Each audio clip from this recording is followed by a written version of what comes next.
warahmatullahi wabarakatuh. Terima kasih Ii. Buat teman-teman semua yang belum kenal dengan ketua kita, nama panjangnya adalah Irham Muhammad. Cuman kita panggil Ii biar nggak kepanjangan gitu ya Ii ya. Iya, atur aja Pe. Tapi kalau dipanggil jangan dipanggil Ircam, nggak nengok dia, dipanggil Ii aja ya teman-teman semua ya. Enggak lah, nengok lah. Masa nggak nengok sama nama sendiri. Saya sekarang mau lanjut ke acara selanjutnya, yaitu saya mau menyapa nih guest speaker kita malam ini. Pak Putut Sudaryanto, apa kabarnya? Sudah alhamdulillah ya? Bugar, Mbak P. Alhamdulillah, saya sekarang bisa lihat Pak Putut loh. Saya dengar suaranya aja ngetop banget nih, ketua Bike to Walk gitu kan. Enggak, harusnya Mas Ii yang jadi ketua atau Mas Tony. Wah, gitu ya Pak. Cocoknya sih Tante Serlita kayaknya. Pak Putut, terima kasih banyak sudah bersedia hadir malam ini nemenin kita semua sharing pengalaman Bapak gitu ya. Lalu saya mau menyapa yang kedua, guest speaker kita yang kedua yaitu Dr. Bobby Nelwan, spesialis ortopedi. Ada Pak Bobby. Waalaikumsalam warahmatullahi wabarakatuh. Terima kasih sudah diundang di Pak Bobby, perkumpulan SMA 30 ya. Iya betul Pak. 30. Iya Pak. Terima kasih waktunya Pak ya. Iya. Oke, kita mulai saja. Nanti dilanjutkan. Saya mau kenalin dulu tadi Pak Putut Sudaryanto dari Ketua Bike to Walk, Dr. Bobby Nelwan, spesialis ortopedi. Itu keren banget ya, berhubungan dengan olahraga kita yaitu goes. Nanti kita bisa banyak bertanya. Saya mau perkenalkan satu lagi yang sudah nggak asing lagi tentunya, Pak Dharma Aswan, Kak Dharma lah ya, yang akan memimpin acara talk show hari ini dan sebagai moderator juga. Saya serahkan acaranya ke Kak Dharma. Silakan Kak Dharma. Terima kasih P atas waktu dan kesempatannya diberikan kepada saya. Assalamualaikum warahmatullahi wabarakatuh. Waalaikumsalam. Salam sejahtera untuk kita semua. Om Swastiastu, Namo Buddhaya, salam kebajikan. Salam olahraga. Halo Mas Putut, apa kabar? Mas Dr. Nelwan, apa kabar? Mungkin kita satu level lah, saya juga angkatan 84, Mas Nelwan, jadi seusia mungkin. Kalau Mas Putut nggak tahu nih usianya berapa nih. Nah, saya 52 plus. Oh 52, masih adik kelas saya ya berarti ya. Saya panggil Mas aja ya. Ya. Kita pertama mungkin akan menampilkan bincang-bincang dengan Mas Putut dulu sebelum Mas Nelwan masuk ke acara ini. Kita beri waktu lebih kurang 25 menit, tapi sebelumnya saya akan cerita dulu nih pengalaman pribadi atau data-data pribadi Mas Putut gitu. Nama lengkapnya Mas Putut Sudaryanto, kalau dipanggil Om Putut ya Mas ya biasanya. SD, SMP, SMA, di Madiun, di Jawa. Ya, saya anak desa, Om. Ya, kemudian S1-nya hijrah ke Malang. Ya. Beliau aktif di keorganisasian sejak SMA hingga saat ini di bidang pencinta alam dan PMI saat kuliah. Juga jago pencaksilat nih. Masa lalu. Masa lalu ya. Ya. Saat SMA. Saat ini ya sebagai ketua Bike to Walk Indonesia. Juga sebagai kabid di DPP Komunikasi Sepeda Tua Indonesia. Aktivitas bersepeda sejak kecil dan mulai bergabung sebagai penggiat Bike to Walk Indonesia sejak 2006. Mas Putut mungkin 2006 itu sudah menjadi ketua Bike to Walk atau belum? Belum. Baru mulai gabung berkecimpung 2007 jadi pengurus. Saya jadi ketua itu 2016, Om. Oke, selain itu menjadikan sepeda sebagai alat transportasi untuk tentunya juga sebagai alat olahraga. Ya. Sehingga menyukai kegiatan event sepeda seperti outdoor dan indoor dan outdoor ya Mas ya, dan touring dan lain-lain ya. Ya itu diajarin Mas Tony sebenarnya. Gitu ya Mas ya. Ketularan Mas Tony. Mas Putut pada hari ini akan berbagi pengalaman juga ilmu bagaimana tentang bersepeda yang sehat di usia seperti usia kita saat ini. Iya. Banyak teman-teman yang belum mengerti Mas. Kita maklum pemula nih. Pemula artinya kalau waktu kecil kalau Mas Putut udah senang olahraga sepeda, kita baru tua ini nih. Kita nggak punya sepeda dulu Mas. Sudah tua baru hobi nih. Kebetulan pas saat pandemi ini teman-teman jadi bergiat untuk biar sehat bersepeda gitu. Dan sekarang ini seperti Mas Putut ketahuin, banyak sekali komunitas-komunitas sepeda yang ada di Jakarta maupun di kota-kota lain gitu ya. Terutama di Jakarta ini sangat penuh pada saat hari-hari libur. Baik, saya nggak berpanjang lebar, saya panggil Mas Putut untuk berbagi ilmu dengan kita. Mohon teman-teman kira-kira kalau nanti ada yang mau bertanya dicatat dulu atau ditulis di room chat. Kita selesaikan Mas Putut dulu bicara cerita pengalaman dan apa baiknya tentang bersepeda ini. Kemudian kita minta Dr. Bobby juga untuk saya perkenalkan berbicara di sini. Baru nanti kita boleh bertanya gitu. Begitu ya, ininya ya. Baik, terima kasih. Waktu kami persilahkan Mas Putut. Terima kasih Om Dharma. Bismillahirrahmanirrahim. Assalamualaikum warahmatullahi wabarakatuh. Ya. Selamat malam, salam sejahtera untuk kita semua, Bapak Ibu yang saya hormati, teman-teman semua. Ya sebenarnya saya juga jadi agak minder gini karena di sini ada Mbak Vita, ada Mas Tony, ada Mas Ii yang sebenarnya saya banyak belajar dari beliau-beliau itu dalam soal bersepeda ya, tetapi diminta secara khusus oleh Mas Ii untuk sharing ya. Jadi nanti bukan berarti di sini saya guru ya, nanti kita saling belajar, apalagi ada Pak Dr. Nelwan. Ya, sungguh setiap kesempatan apapun buat saya itu adalah belajar. Ya, mungkin saya naik sepedanya lebih dulu, berkecimpung di komunitas sepeda lebih dulu dari Bapak Ibu semua, tapi belum tentu juga saya menguasai banyak hal begitu ya. Jadi kita sama-sama belajar. Oke, saya boleh diizinkan untuk share screen? Silakan. Masih di disable. Silakan Pak Putut, silakan. Oke. Masih di disable ya. Oh, oke. Pak Putut udah dijadiin co-host? Oke. Tadi sudah. Sudah ya. Bentar ya Pak Putut. Ya, coba dicek lagi. Ya.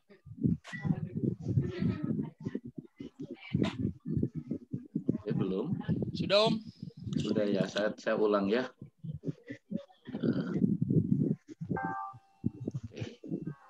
Saya pakai materi yang ini saja. Ya, gambarnya cukup jelas. Cukup jelas Pak Putut. Suara saya cukup jelas ya. Cukup jelas. Iya, saya beri judul seperti permintaan Mas Ii. Jadi nggak boleh manggil Irham soalnya. Padahal lafal saya biasa Irham. Kenal Om Irham udah cukup lama kita ya. Lewat mailing list kalau nggak salah. Iya. Belum ada WA, jadi kita masih main mailing list. Ya Bapak Ibu, sesuai permintaan judulnya seperti ini ya, bagaimana kita bersepeda aman, nyaman dan selamat ya. Karena tidak lain ketika kita menjalani aktivitas apapun sesungguhnya inilah yang kita mau ya, mau bersepeda, mau olahraga yang lain pun juga demikian. Tapi tentu masing-masing kegiatan juga punya cara masing-masing untuk mencapai hal ini, mencapai apa yang kita mau. Ya ini foto saya bersama anak saya yang kecil, sekarang kelas 1 SMP. Kalau kami berdua bersepeda ya kurang lebih seperti ini tampilannya ya. Kalau Anda lihat ya kami berdua pakai helm, pakai masker karena masa pandemi, pakai gloves ya. Kalau anak saya nggak suka pakai sepatu, dia lebih sukanya pakai sepatu gunung. Ya ini kami muter-muter aja di sekitar komplek. Nah, saya harus memastikan ketika bersepeda dengan mereka yang agak jauhan gitu, ya kurang lebih tampilannya seperti ini. Tetapi apakah harus seperti ini? Tentu tidak. Ada beberapa saatnya kami bersepeda tidak seperti ini. Nah, nanti saya sampaikan. Ya. Oke, lanjut slide. Aduh, kok ini agak lambat. Wah, kenapa ini? Di komputer Ibu terlihat slide keduanya? Belum. Belum ya? Belum kelihatan belum, ya? Pak Putut. Belum. Saya juga belum. Ini kenapa nggak mau pindah ya? Mungkin jaringan Pak. Sebentar. Ya, oke. Nggak mau ya? Iya, belum sih. Kenapa ya? Ini ada masalah apa ini? Sebentar. Oke, saya close mungkin aja. lag, biasanya lag. Lag ya? Iya, biasanya gitu sih Pak. Wah, agak delay. Agak delay ya. Oke. Wah, saya salah. Harusnya tadi saya kasih Mas Ii linknya ya. Nggak langsung ya. Nah, ini nggak mau nge-lag ya. Oke, jadi begini saja. Tanpa gambar saya juga bisa sampaikan karena waktunya juga hanya 25 menit ya. Nggak apa-apa teman-teman ya. Sebenarnya ini gambarnya cukup banyak supaya untuk mendapatkan insight yang lebih gitu. Ya pada dasarnya bersepeda yang aman, nyaman dan menyenangkan, selamat ya ujungnya. Itu ada 3 hal yang harus menjadi perhatian kita. Ini sambil saya nungguin ini kok nggak jalan-jalan. Sayang sekali. Ada 3 hal. Yang pertama adalah kenalilah sepeda kita dulu. Ya, kenali sepeda kita. Kita harus tahu jenis sepeda atau sepeda yang kita gunakan. Ini asumsi sepeda baik untuk alat transportasi maupun sepeda untuk alat olahraga atau rekreasi. Ya, jadi kita harus mengenali sepeda kita. Kemudian yang kedua adalah kenali diri kita. Kenali diri kita. Nanti saya jelaskan satu persatu. Yang ketiga adalah kenali lingkungan kita pada saat kita bersepeda. Ya, yang pertama adalah kenali sepeda kita. Yang kedua adalah kenali diri kita. Yang ketiga adalah kenali lingkungan kita. Oke, kita masuk ke sepeda kita. Sebenarnya ada gambarnya ini sangat jelas. Aduh, mohon maaf sekali ini kenapa bisa nggak muncul ini ya. Tapi nggak apa-apa, saya jelaskan saja. Nah, kenali sepeda kita. Bapak Ibu, kalau hanya sekedar bertransportasi seperti saya, Mas Tony, ya saya tahu Mas Tony, Mbak Kamelia itu kalau kemana-mana warawiri pakai sepeda, Mbak Vita juga gitu. Jadi sepeda bukan sesuatu yang bagaimana gitu ya. Artinya tidak harus yang ini, itu, dan segala macam. Nah, tetapi ketika kita sudah bicara hobi, bicara kesenangan, bicara olahraga yang mohon maaf, quote and quote sedikit serius gitu atau serius, maka betul-betul kita harus mengenali sepeda kita dengan baik. Nah, oke, ya pelan-pelan saya jelasin ya, karena tadi katanya banyak yang baru bersepeda. Sekali lagi mohon maaf, bukan bermaksud menggurui. Mengenali sepeda kita, asumsi yang paling sederhana saja adalah maka kita harus tahu yang pertama apa, sepeda kita ini berjenis apa begitu. Sepeda lipatkah? Jenisnya apakah mountain bike, apakah sepeda tua, dan lain sebagainya. Nah, itu secara nyata kita tahu, oh ini MTB, ini sepeda lipat, ini sepeda balap, dan lain sebagainya. Lalu pertanyaan kedua adalah, sepeda ini cocok untuk medan yang seperti apa? Jalannya yang seperti apa? Maka ketika kita bicara hobi, itu harus sudah spesifikasi. Sekali lagi, kalau untuk transportasi, kita nggak perlu pakai mikir banyak ya. Sepeda apapun bisa dipakai untuk transportasi. Seperti saya misalnya dari rumah ke kantor, ya ini sekalian motivasi bagi yang belum. Bapak Ibu, rumah kantor saya 25 km, insya Allah hampir setiap hari. Dari Senin sampai Jumat, minimal 3 kali saya bersepeda ke kantor, 25 km, PP menjadi 50, hampir 15 tahun. Dan jenis sepedanya apa aja gitu. Ya kadang pakai sepeda mini, kadang sepeda lipat, kadang saya pakai balap, MTB, dan beberapa jenis sepeda yang lain. Artinya hanya untuk bertransportasi itu tidak menjadi persoalan. Paling penting adalah kita tahu sepeda itu layak digunakan pada saat itu. Ya, ini saya coba merunut ya. Yang paling penting adalah sepeda itu layak dipakai pada saat itu. Nah, definisi layak seperti apa? Maka pastikan rem sepeda kita misalnya berfungsi dengan baik. Part-part sepeda berfungsi dengan baik, terutama rem. Rem depan, rem belakang kita harus tahu mana yang depan, mana yang belakang. Di sebelah kanan atau kiri. Karena setiap sepeda bisa berbeda. Kebiasaan kita juga berbeda. Saya katakan ini yang pertama kali soal rem. Kenapa? Karena sudah 2 kali saya nyungsep hanya karena rem. Ya. Sekian tahun lalu saya pernah touring dari Jogja ke Kediri di Kota Delanggu, barangkali Bapak Ibu kenal. Tiba-tiba ada benda barang dari sepeda saya jatuh, refleks tangan kiri saya ngambil, tangan kanan ngerem. Dan celakanya tangan kanan ngerem ini adalah rem depan. Biasanya saya naruh rem depan itu di sebelah kiri. Jadi salah ngerem, lupa sepedanya saat itu gitu. Karena itu sepeda sudah lama saya tidak pakai. Ya, saya tidak pakai, ya refleks ngerem depan, akhirnya salto. Nah, kemudian yang kedua adalah ketika kerja. Remnya tidak berfungsi dengan baik, alhasil ya nyungsep. Nah, ini menjadi fatal kalau kita tidak bisa mengenali atau tidak peduli atau tidak mau tahu dengan sepeda kita. Maka kenali sepeda menjadi sangat penting. Pertama rem, ya rem. Kemudian pastikan ban berfungsi dengan baik. Ban berfungsi dengan baik. Umur ban itu ada umurnya Bapak Ibu. Ban itu ada umurnya, ya. Ini juga berdasarkan pengalaman. Sekian tahun lalu saya nyungsep di turunan karena ban sepeda saya tiba-tiba meletus. Kenapa? Ternyata usia bannya sudah melebihi ya lebih dari 10 tahun saat itu. Itu sudah tua sekali, sudah kaku dan saya tidak menyadarinya. Tiba-tiba saat turunan nggak ada angin, nggak ada apa-apa, meletus dan saya nyungsep. Ya, ban. Ya, kualitas bannya kita harus perhatikan dari waktu ke waktu. Kemudian tekanan angin. Pastikan sesuai dengan kebutuhan kita. Paling gampang adalah Bapak Ibu lihat, kalau ban, bicara ban itu bagian luar, itu ada tulisannya, tekanan anginnya. Ikutin itu. Ya. Ban sepeda balap tentu berbeda dengan ban sepeda jengki atau ban MTB. Ya, itu panduannya di situ aja. Kadang kita mumet ya, sepedaan aja kok ribet banget gitu. Jangan dibikin ribet. Nggak usah ngapalin PSI segala macam. Udah cukup aja pakai tangan ya, membiasakan diri. Pakai tangan, oh ini anginnya udah cukup nih buat saya dengan bawa barang misalnya atau bla bla bla, cukup ya. Jadi pastikan tekanan angin itu tidak kurang atau tidak berlebihan.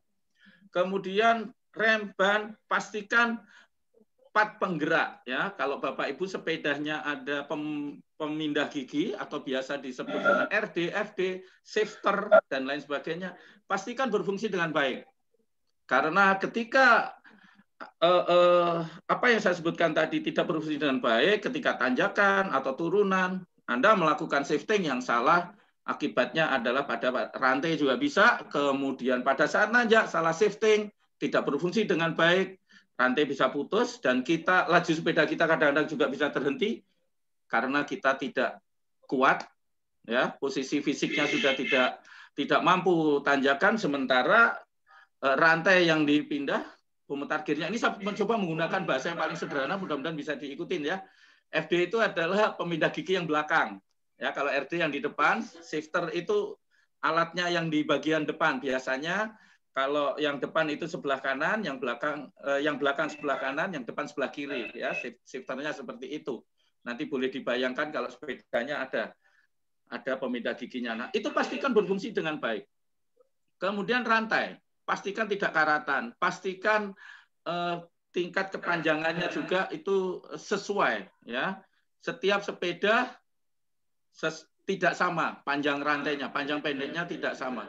Wah kok ribet banget toh Mas? Saya juga nggak ngerti Bapak Ibu untuk hal begini. Udah saya taruh bengkel aja selesai. Kalau Mas Tony mungkin bisa kutak-katik ya, udah tahu gitu. Saya nggak mau pusing, taruh aja di bengkel bayar 15.000 selesai. Gitu. Nah, jadi memastikan itu rantai jangan sampai karatan, kemudian semua hal yang terkait dengan komponen sepeda bisa berfungsi dengan baik. Kemudian yang ketiga adalah ketinggian saddle. Nah, ini jarang banyak teman-teman yang mengabaikan soal saddle ya, padahal ini sangat penting sesungguhnya ketika kita berhobi bersepeda. Saddle jenisnya setiap orang bisa berbeda. Si A dengan si B dengan saddle yang sama belum tentu sama tingkat kenyamanannya. Lalu caranya bagaimana? Caranya adalah dicoba. Ya Bapak Ibu kadang memang saddle ini, mohon maaf sedikit menjengkelkan gitu. Ketika kita beli kayaknya bagus ya, begitu dipakai ternyata tidak enak. Ya itulah saddle. Karena memang menopang badan kita. Nah maka saran saya, kalau Bapak Ibu ingin menggunakan atau mengganti saddle yang belum pernah dipakai, barangkali ada teman yang punya, pinjam dulu. Kalau boleh gitu, pinjam dulu, dipakai beberapa saat, oh enak nih, baru kita beli. Atau Bapak Ibu ke toko sepeda yang sekiranya ada alat untuk mencoba saddle sepeda.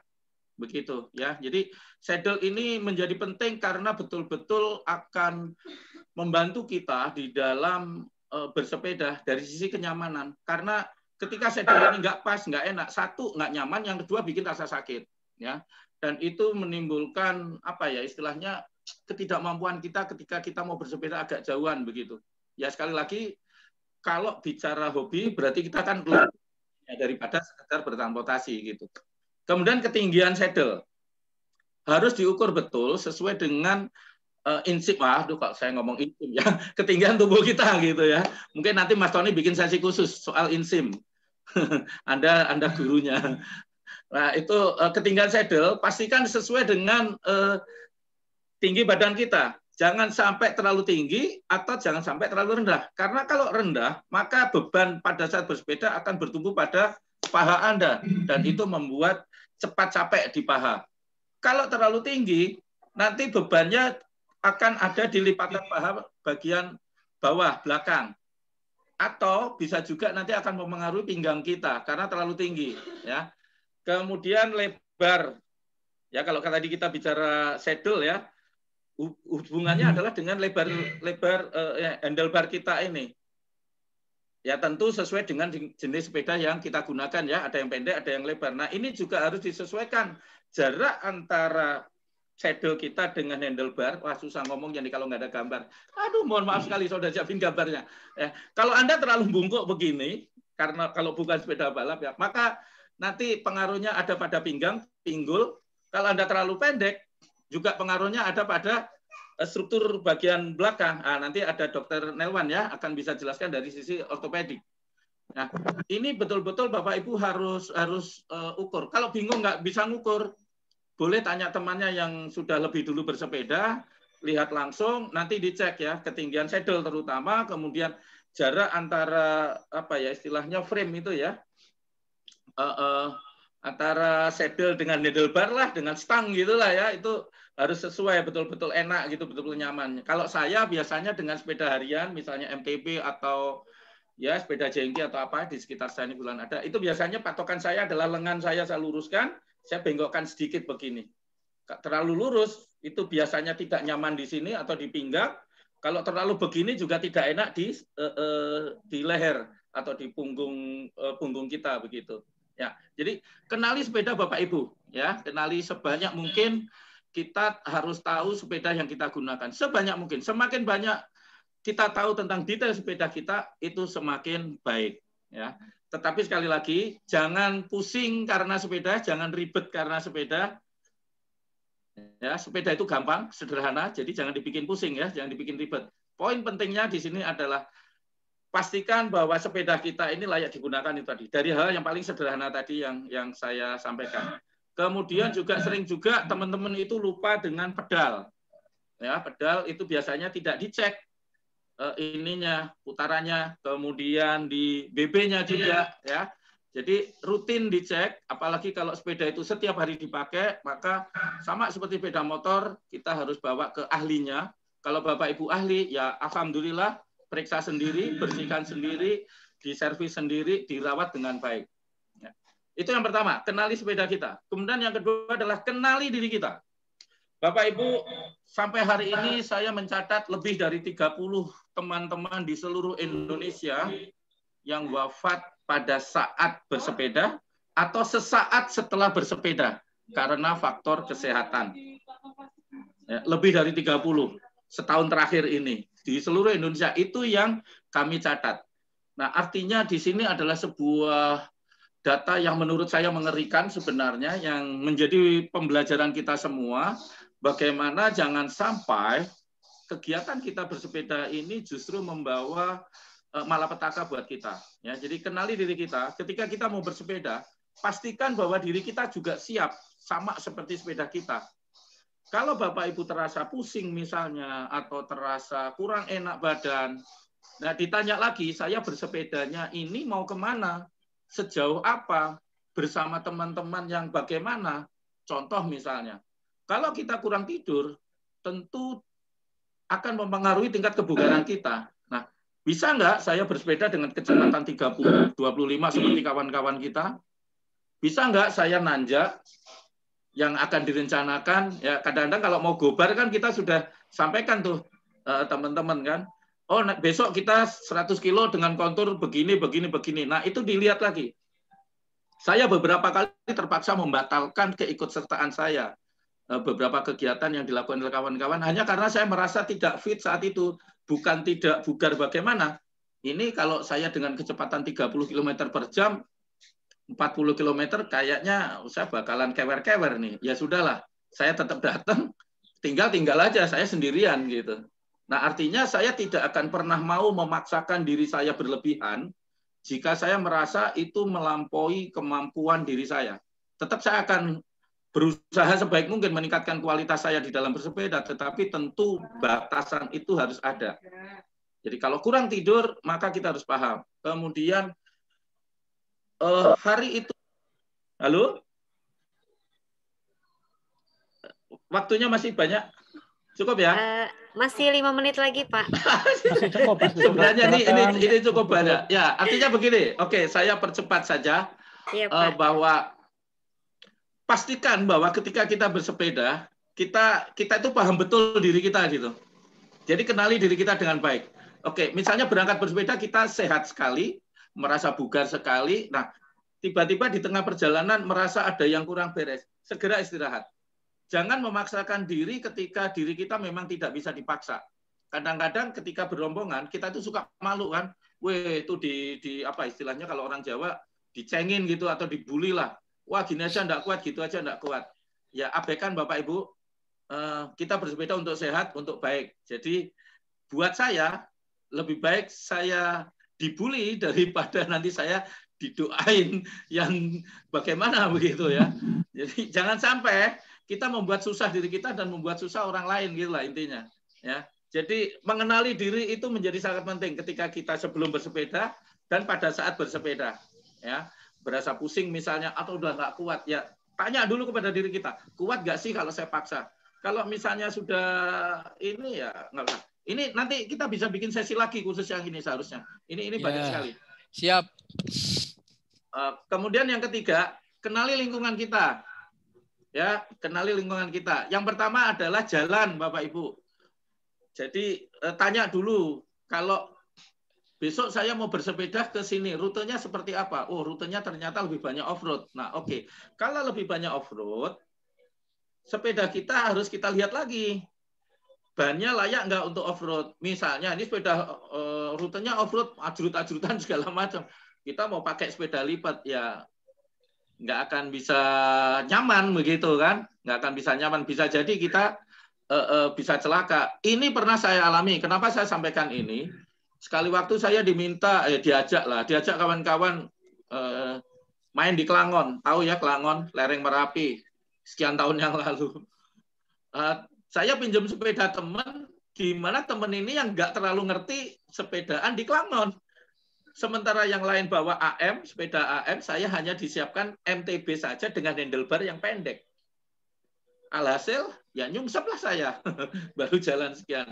Artinya, sepeda tidak cocok dengan rute yang saya lewati. Kemudian, ketika kita di jalan raya, ya kenali lingkungan. Kalau kita bersepeda di jalan raya, maka pastikan kita mengetahui rute yang kita lewati, di mana ada pos polisi, di mana ada pos kesehatan, di mana ada kira-kira rawan lalu lintas, di mana ada kira-kira kendaraan bermotor itu ngebut sehingga mungkin akan membuat kita celaka atau membuat orang lain menjadi celaka. Nah, sambil contoh misalnya 25 km jarak rumah kantor saya hafal betul di mana ada bengkel motor, di mana ada pos polisi, di mana ada klinik, di mana ada dokter, di mana ada tempat makanan enak, dan lain sebagainya. Di mana ada jalan, di mana kira-kira kilometer berapa ada tanjakan atau turunan. Karena ketika kita tahu lebih banyak lingkungan yang akan kita lewati, maka kita akan bisa menyiapkan diri kita dengan lebih baik. Kita bisa menyiapkan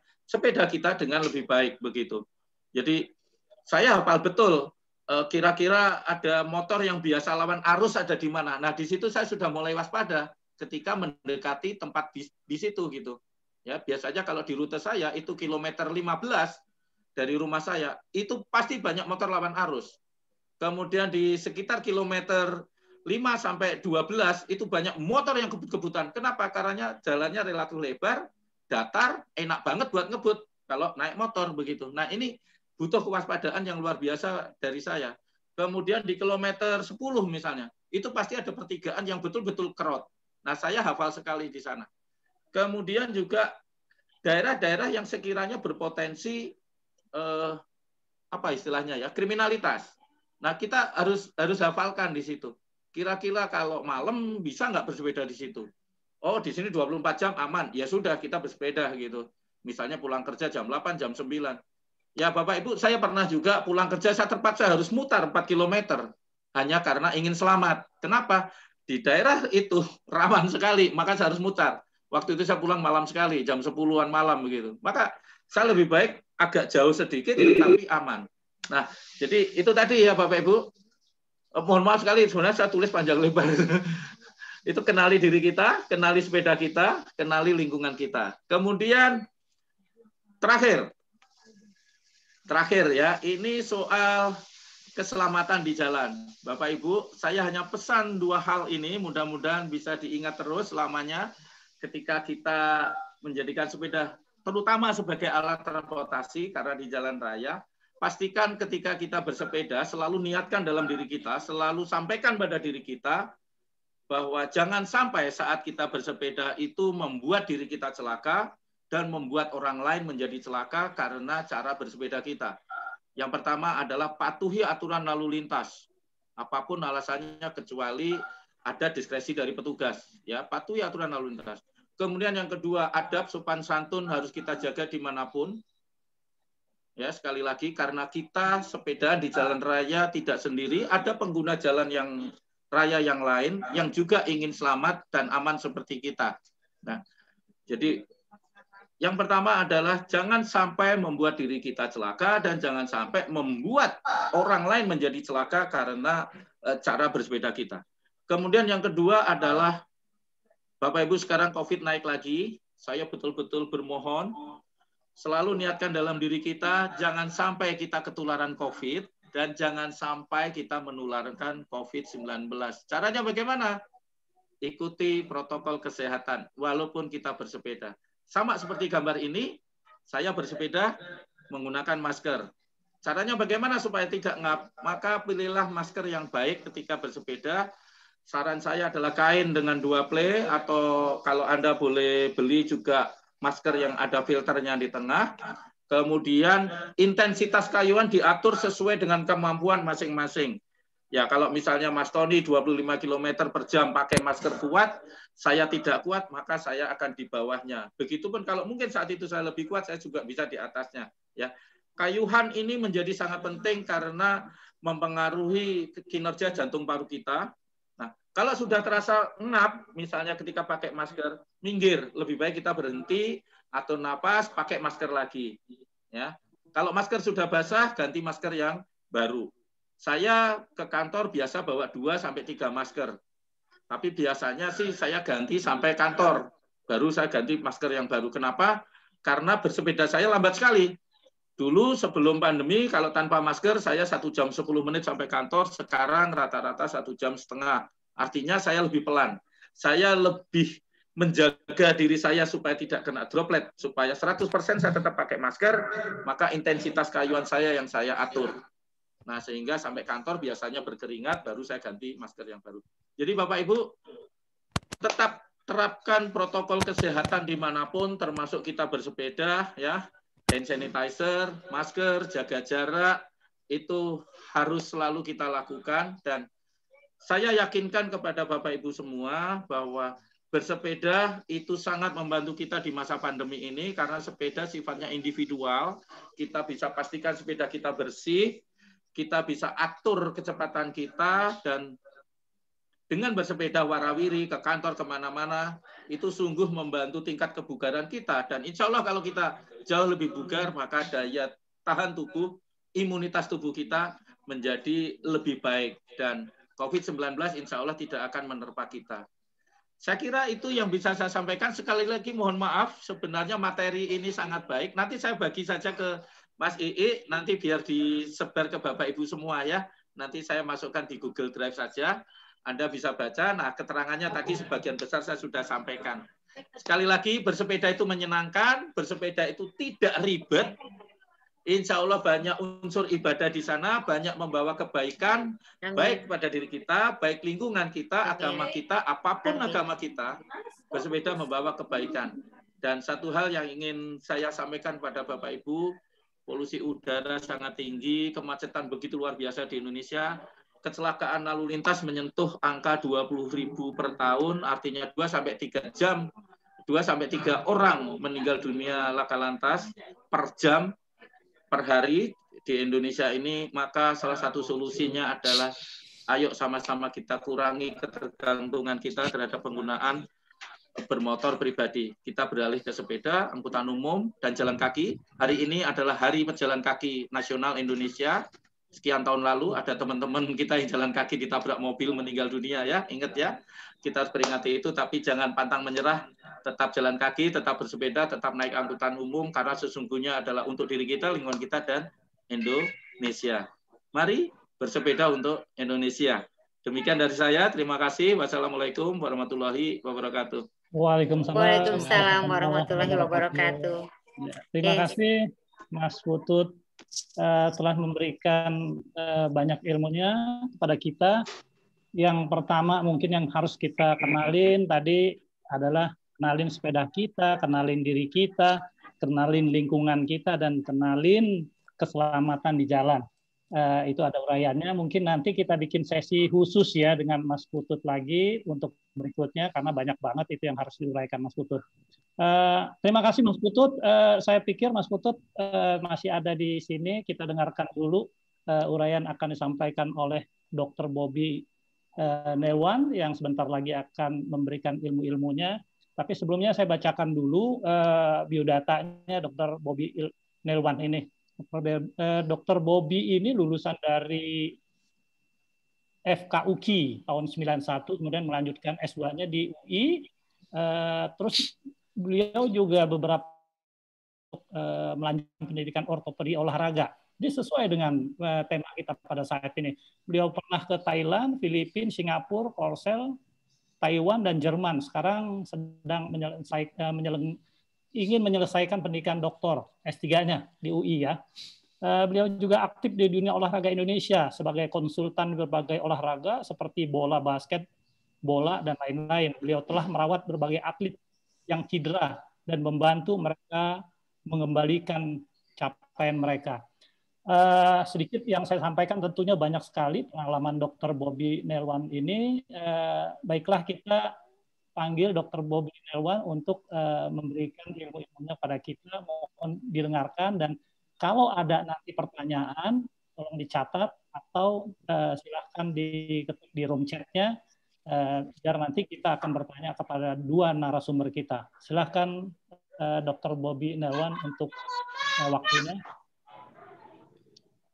Terima kasih Om Dharma atas perkenalannya, dan juga terima kasih sebenarnya atas undangan yang sudah diberikan ke saya melalui adik kelas saya, Dr. Teti Rika. Kebetulan suaminya juga adalah kakak kelas saya. Kebetulan pernah pada waktu itu satu departemen kerja bersama di bagian bedah. Saya akan bicara tentang enjoy bersepeda. Tentunya saya tidak sehebat Pak Putu tadi. Biasa kalau dokter itu nggak banyak di jalanan ya. Ntar bilang nih dokter nggak laku nih, sepedaan dulu. Bukan itu juga tapi maksudnya. Tapi tentu bersepeda itu adalah sesuatu yang sangat menarik. Saya baru tahu sepeda itu sejak saya SD. Wah, lama sekali dong. Ya setelah itu berhenti sepeda biasa, sepeda mini. Terus kemudian serius bersepeda tujuan untuk berolahraga. Kalau dulu untuk main-main, untuk olahraga paling baru di 1 tahun 2 tahun ini. Kebetulan ada banyak teman-teman sudah mengajaknya. Tapi bagus sekali apa yang disampaikan Pak Putu tadi. Banyak yang saya tangkap dan pelajari dan masih ada hubungannya dengan presentasi saya. Mohon izin saya bisa share screen.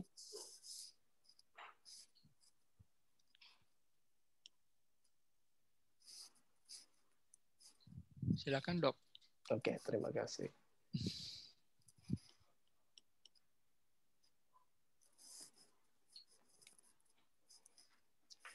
Ini yang saya share ini dalam bahasa Inggris, tapi sebenarnya di bahasa Indonesia karena saya cari-cari presentasi saya tentang sepeda, kebetulan ada, sudah tidak buat lagi yang baik-baik, hanya tambah-tambah sedikit, dan dalam bahasa Inggris tidak apa-apa, selalu saya berusaha untuk presentasi dengan ini, tapi bicaranya bahasa Indonesia.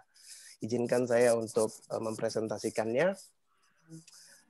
Jadi topik yang saya ingin sampaikan adalah, terdengar ini, maaf?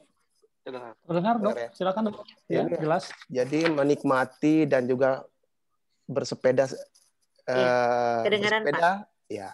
Jadi kita menikmati bersepeda dan juga sehat. Tapi ketika kapan? Ketika tidak muda lagi. Saya nggak enak ngomong kalau kita sudah mulai tua gitu. Kita tetap muda aja, tapi tidak muda lagi. Tapi tetap ada unsur mudanya. Maaf ini.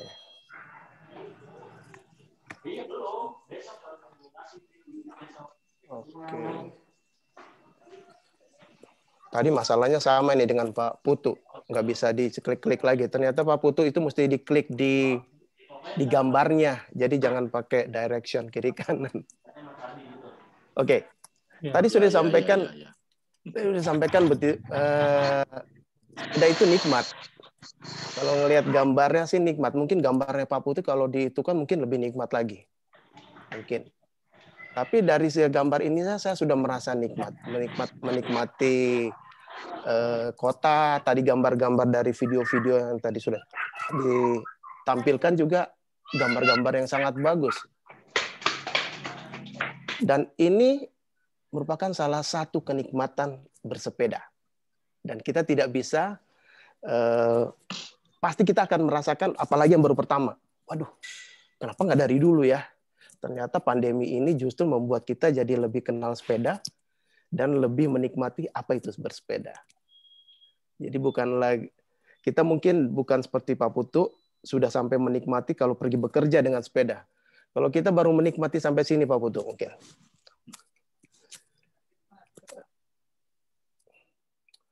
Nah, selain itu juga bersepeda, kita banyak berteman jadinya. Dulu kita sibuk sekali dengan pekerjaan, tetapi ketika dengan sepeda kita membuat grup, kayak ini seperti ini sudah membuat grup misalnya dengan SMA Negeri 30, itu sesuatu hal yang baik. Memperkuat pertemanan kita satu sama yang lain. Bahkan memperkuat juga kekeluargaan kita. Jadi misalnya antara ayah, ibu, kemudian adik-adik, kakak-kakak bisa membuat suatu grup dalam bersepeda juga. Bahkan dalam keluarga sendiri pun jarang sebenarnya kita melakukan ini. Karena banyak hal-hal yang positif yang bisa kita lakukan di dalam bersepeda. Nah, bahkan dari bersepeda bisa mencari, kadang-kadang kita di bersepeda tuh sering gini, ntar kita makan di mana ya setelah ini. Nah, ada orang yang punya hobinya makan, tetapi pengen sepeda juga. Ya, nggak apa-apa. Jangan disalahkan gitu. Kadang-kadang, oke, kita cari makan di sana. Jadi kita kejar tempat makanannya di sana juga sambil kita bersepeda. Nanti setelah sudah keliling sekian kilometer, terakhirnya di sini ya, masing-masing saling memilih di mana tempat kuliner yang kita sukai. Itu yang enjoy-nya dalam bersepeda. Tetapi juga bukan hanya enjoy. Tadi sudah disampaikan bagaimana tentang kesehatan sedikit oleh Pak Putut. Banyak udara sehat yang kita hirup, dan udara sehat itu memperbaiki mood kita. Kadang-kadang kita sebel di ini, tapi nggak usah gitu. Ketika kita bangun pagi, baru mau bersepeda aja sebenarnya udah sebel. Aduh, bangun aja udah males banget. Tapi ketika kita sudah mengayuh satu kayuhan, bersepeda dan bersama-sama, moodnya itu muncul. Mungkin Bapak Ibu merasakan itu juga. Saya yakin pasti merasakan hal tersebut. Dan kita ketahui bahwa pada saat kita melakukan exercise ini, ada satu kimia di dalam tubuh yang namanya endorfin. Itu yang membuat kita happy. Kita membuat happy, lalu kita depresi, berperang dengan depresi kita, rasa stres itu hilang, bahkan kegelisahan kita pun hilang di saat kita bersepeda. Ini fungsinya kenapa bersepeda itu akan memperbaiki pendarahan atau oksigenasi otak kita. Jadi aliran ekstra oksigen akibat kita banyak bernafas itu akan memberikan oksigen yang baik ke dalam otak kita dan memperbaiki kreativitas kita. Dan kita motivasi kita juga akan meningkat. Biasanya setelah kita sepeda lalu kita bekerja, mungkin Pak Putut yang dari rumah ke tempat pekerjaan itu motivasi bekerjanya tuh lebih tinggi. Apalagi kalau udah mau gajian ya Pak Putut ya. Pasti lebih tinggi lagi. Kemudian itu bersepeda itu tadi saya sudah katakan bersepeda yang moderate pace, jadi yang sedang. Jadi jangan juga terlalu pelan, tapi sedang. Biasa dikatakan cara per definisi itu moderate pace itu sekitar ya 20 km per jam. Ya, itu akan memberikan konsumsi 10 kali oksigen ke dalam otak kita. Nah, bisa bayangkan bahwa otak kita sebenarnya butuh dengan oksigen tersebut yang bisa memperbaiki mood itu. Dan seringnya kita melakukan sepeda, itu juga akan memperbaiki kekuatan kardiovaskular atau jantung kita, pembuluh darah kita, sistem itu akan jadi baik. Membuat jantung-jantung kita menjadi lebih kuat. Kemudian juga dalam menggunakan pembuluh darah itu akan efisiensi. Biasanya kita kalau kecepatan begini nadinya sudah 100. Lama-kelamaan setelah terbiasa, dia penggunaan darah di dalam tubuh kita makin efisien. Karena terlatih, maka nadi kita mungkin baru segini kata sepedanya. Belum apa-apa. Belum apa. Lama-lama seperti itu. Mungkin baru 20 km pada awalnya kita sudah kelelahan. Tapi karena makin sering, makin terlatih, makin kuat jantung kita, makin baik paru-paru kita, maka kita akan merasa kayaknya kita mesti coba yang lebih jauh lagi. Nah, ini menandakan bahwa jantung kita dan paru-paru kita makin baik. Kapasitas paru-paru kita makin baik. Bahkan resiko penyakit jantung itu berkurang. Dan dianjurkan katanya cycling lah lebih dari 30 km seminggu loh. Jadi pasti kita bisa lah.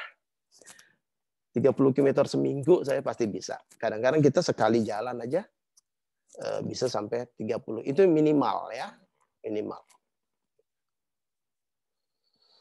Kemudian memperbaiki imuniti. Tadi Pak Putut sudah katakan, memang memperbaiki imunitas kita. Daya tahan tubuh kita juga. Karena apa? Aliran darah yang begitu baik. Sehingga sel-sel darah putih di dalam darah itu pergi ke seluruh tubuh.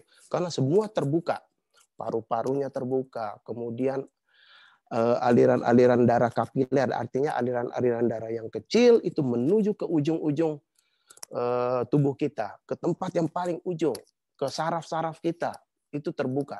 Sehingga sistem imun kita yang melalui pembuluh darah itu menyebar ke seluruh tubuh kita.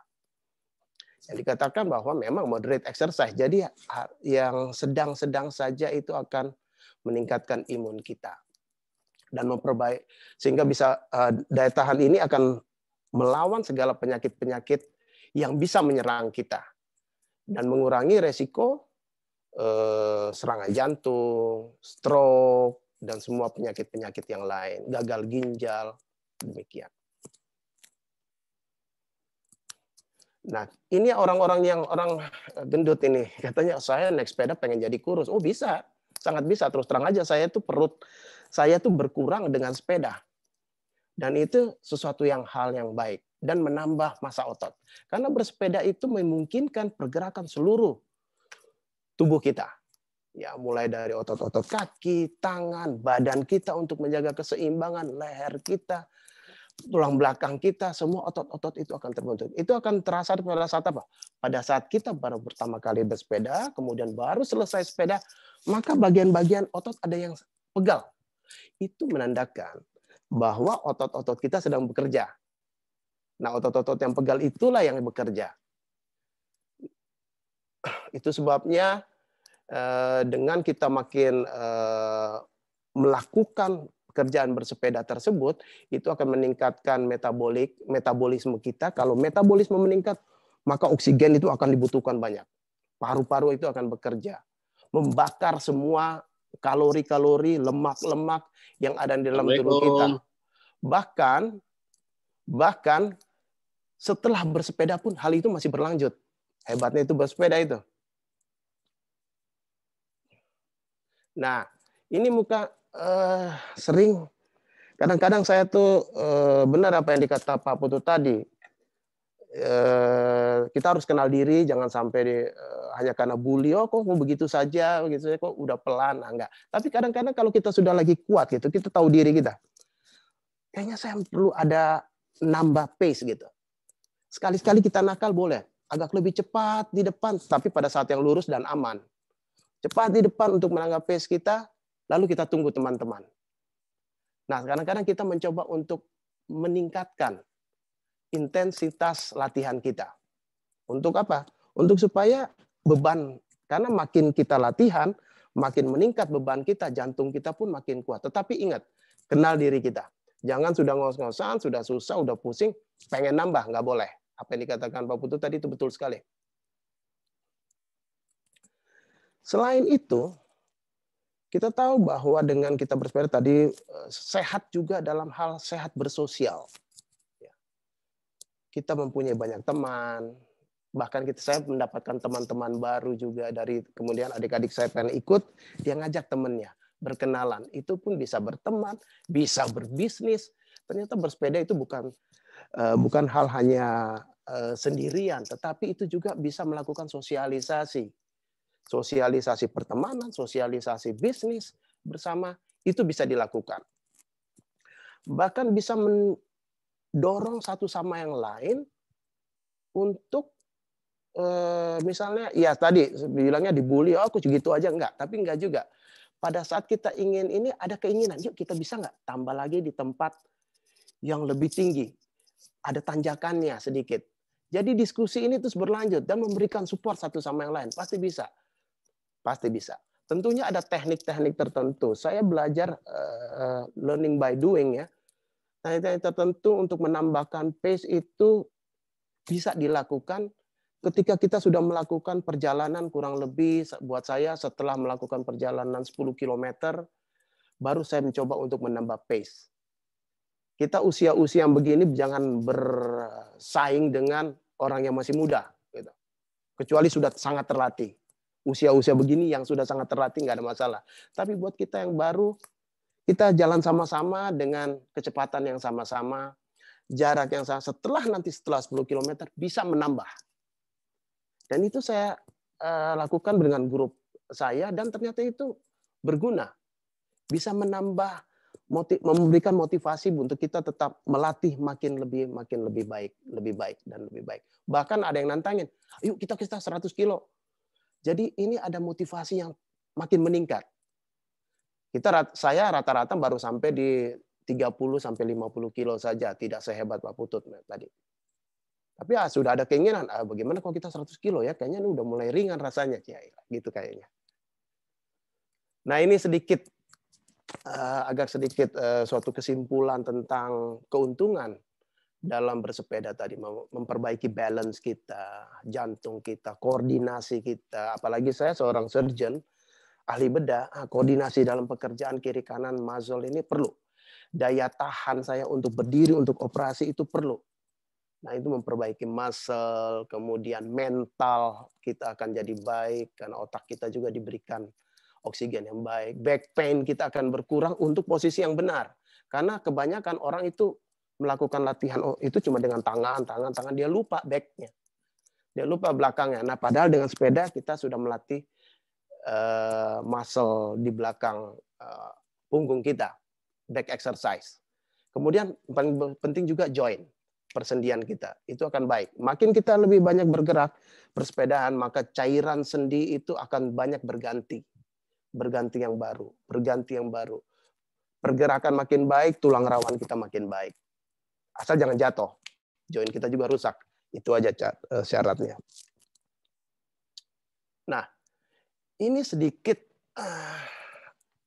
research yang bagaimana ingin menyatakan berapa banyak sih kita harus melatih diri. Ini ada yang disebut dengan metabolic equivalent minutes. Itu adalah suatu perhitungan intensitas exercise kita. seberapa banyak oksigen yang sudah dipergunakan dari setiap aktivitas kita.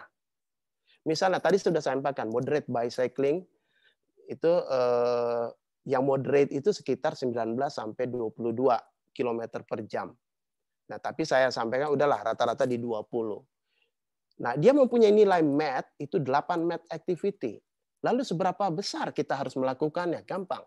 Dikatakan bahwa 5.000 MET per week, per minggu, itu adalah standar yang dibutuhkan. Jadi kalau dia 5.000 MET, maka dengan moderate cycling sekitar 8 MET per menit, maka kita tinggal bagi aja. 5.000 dibagi 8, maka dapatnya adalah 625 menit per minggu.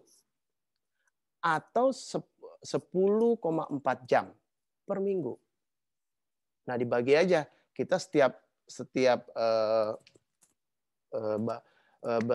bersepeda berapa jam. Itu yang hebat. Tetapi apakah ini kok berat itu? Tetapi WHO itu merekomen ya nggak usah itulah. Paling tidak dia bilang kata. Kalau misalnya rada malas-malas ada yang sibuk sana sibuk sini ada 600 MET seminggu. 600 MET seminggu. Itu artinya menggoes itu 75 menit seminggu. Itu minimal kata WHO. Itu satu organisasi kesehatan dunia. 75 menit seminggu. Nah, kita sekali goes berapa? Bisa 1,5 jam kan? Saya rasa kita sudah lebih dari cukup kalau dari itu.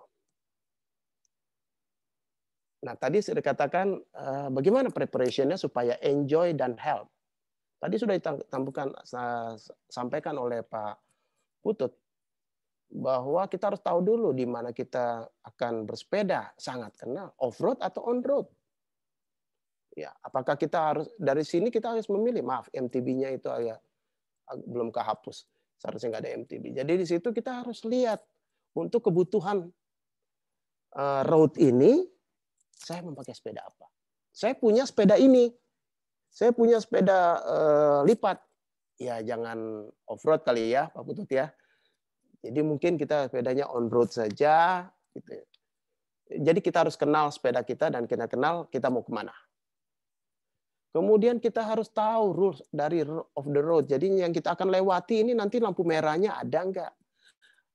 Banyak nggak tadi Pak Putut sudah sampaikan, sangat baik sekali. Lalu kita memplan perjalanan kita. Kita harus planning, betul-betul di planning. Lewat sini, lewat sana. Kalau perlu, grup saya itu punya apa istilahnya tuh? Jadi pendahulu dulu, pendahulu yang mencari. Kebetulan sih murid, jadi mahasiswa. Jadi dia mendahului dulu, dia cari roadnya dulu itu, baru ntar kita grup sama-sama ke sana. Dia sudah tahu, dia yang leadernya, dia yang tahu di mana kita harus lewat. Kita harus tahu di mana ada, tahu itu yang tempat penutup got, yang kadang-kadang melintang jalan. Nah kita harus lihat, apakah melintang jalannya itu penutupnya ada lubang-lubang yang sejajar dengan ban kita. Hati-hati, tidak sedikit. Dan bahkan WA grup banyak yang di-share. Ada orang yang kecelakaan karena penutup got, mati. Setelah masuk ke dalam lubang situ dan dia terpelanting jatuh. Lalu kenali juga tentang sepeda kita yang kita miliki. Pergunakan helmet, kostum, glove atau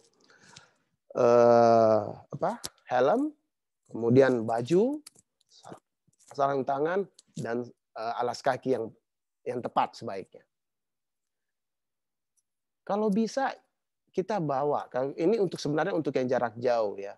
Pack beberapa tools kita, terutama tools kita adalah di ban sepeda. Ini terutama untuk yang orang-orang yang jarak jauh. Karena kalau misalnya pun ada orang yang punya, kadang-kadang tools kita itu dibawa di mobil. Jadi ada forwarder, boleh juga tuh. Yang ngikutin, untuk misalnya keluarga kita ada yang ngikutin, yang nggak ada bersepeda dengan tools-tools tersebut. Harus ada tools tersebut. Tapi zaman sekarang kalau toolsnya nggak ada juga gampang sih. Yang penting ada handphone. Panggil Grab, saya selesai, ban sepeda saya selesai, gini naik Grab langsung bisa pulang. Kadang-kadang kita juga harus bawa minuman. Bukan kadang-kadang, kalau kita sudah sering, sudah tahu situasinya, perjalanan kita, maka kita tahu tempat pemberhentian minuman kita dan tempat pemberhentian untuk kita perlu snack. Tapi kalau kita tidak tahu sama sekali, bawalah snack kecil, ya jangan snack bawa hamburger, ya bukan juga. Jadi snack-snack yang snack bar yang kecil-kecil yang hanya bisa dimakan sekali, dan minuman. Saya rasa itu saja. Dan juga satu lagi, celebrate your success. Terutama yang pertama kali, happy dengan apa yang kita sudah lakukan. Itu sangat baik banget. Saya kebetulan punya ini, dan mungkin teman-teman yang lain, ada yang Strava, ada yang lainnya. Real Life ini buat saya yang pertama kali saya pakai, dan saya happy gitu. Seakan-akan saya bisa men-celebrate apa yang saya sudah lakukan. Ini yang terakhir presentasi saya. Jadi seperti ini, mudah-mudahan tertarik beberapa teman-teman yang sudah ada, ya silakan dengan cara lain, dengan aplikasi lain. Saya menggunakan pakai aplikasi Real Life. Karena apa? Karena foto upload di situ dan ngelihatnya juga enak. Lalu kita bisa share ke teman-teman, ke keluarga, mendorong mereka, wah enak juga ya kalian foto seperti ini. Kemudian bisa diberikan lagu, seakan-akan saya men-celebrate apa yang saya sudah lakukan hari ini. Perlu dilakukan celebrate untuk mendorong orang lain, untuk mendorong kehidupan kita, untuk melakukan sepeda selanjutnya gitu. Jadi mereka akan, oh bagus nih ini. Utama, ayo kita lagi yuk bikin seperti ini. Tolong bikin aplikasinya di mana sih? Ayo saya juga mau bikin. Jadi sebenarnya secara otomatis mereka akan mendorong mereka juga. Oke, saya rasa situ saja. Selamat bersepeda dengan secara aman, sehat, dan tentu dengan happy. Terima kasih. Wah, Baik, keren, Dok. Dr. Bobi Terima kasih Nelwan. Pak Dr. Bobi Nelwan. Terima kasih. Ya. Kita masuk ke sesi tanya jawab. Sebelumnya mohon untuk Dr. Bobi dan Mas Putut untuk masih berada di tempat. Teman-teman banyak sekali yang sudah menulis pertanyaan di room chat, nanti akan dibacakan oleh rekan saya P. Tapi sebelumnya saya bertanya dulu nih sama Dr. Bobi nih.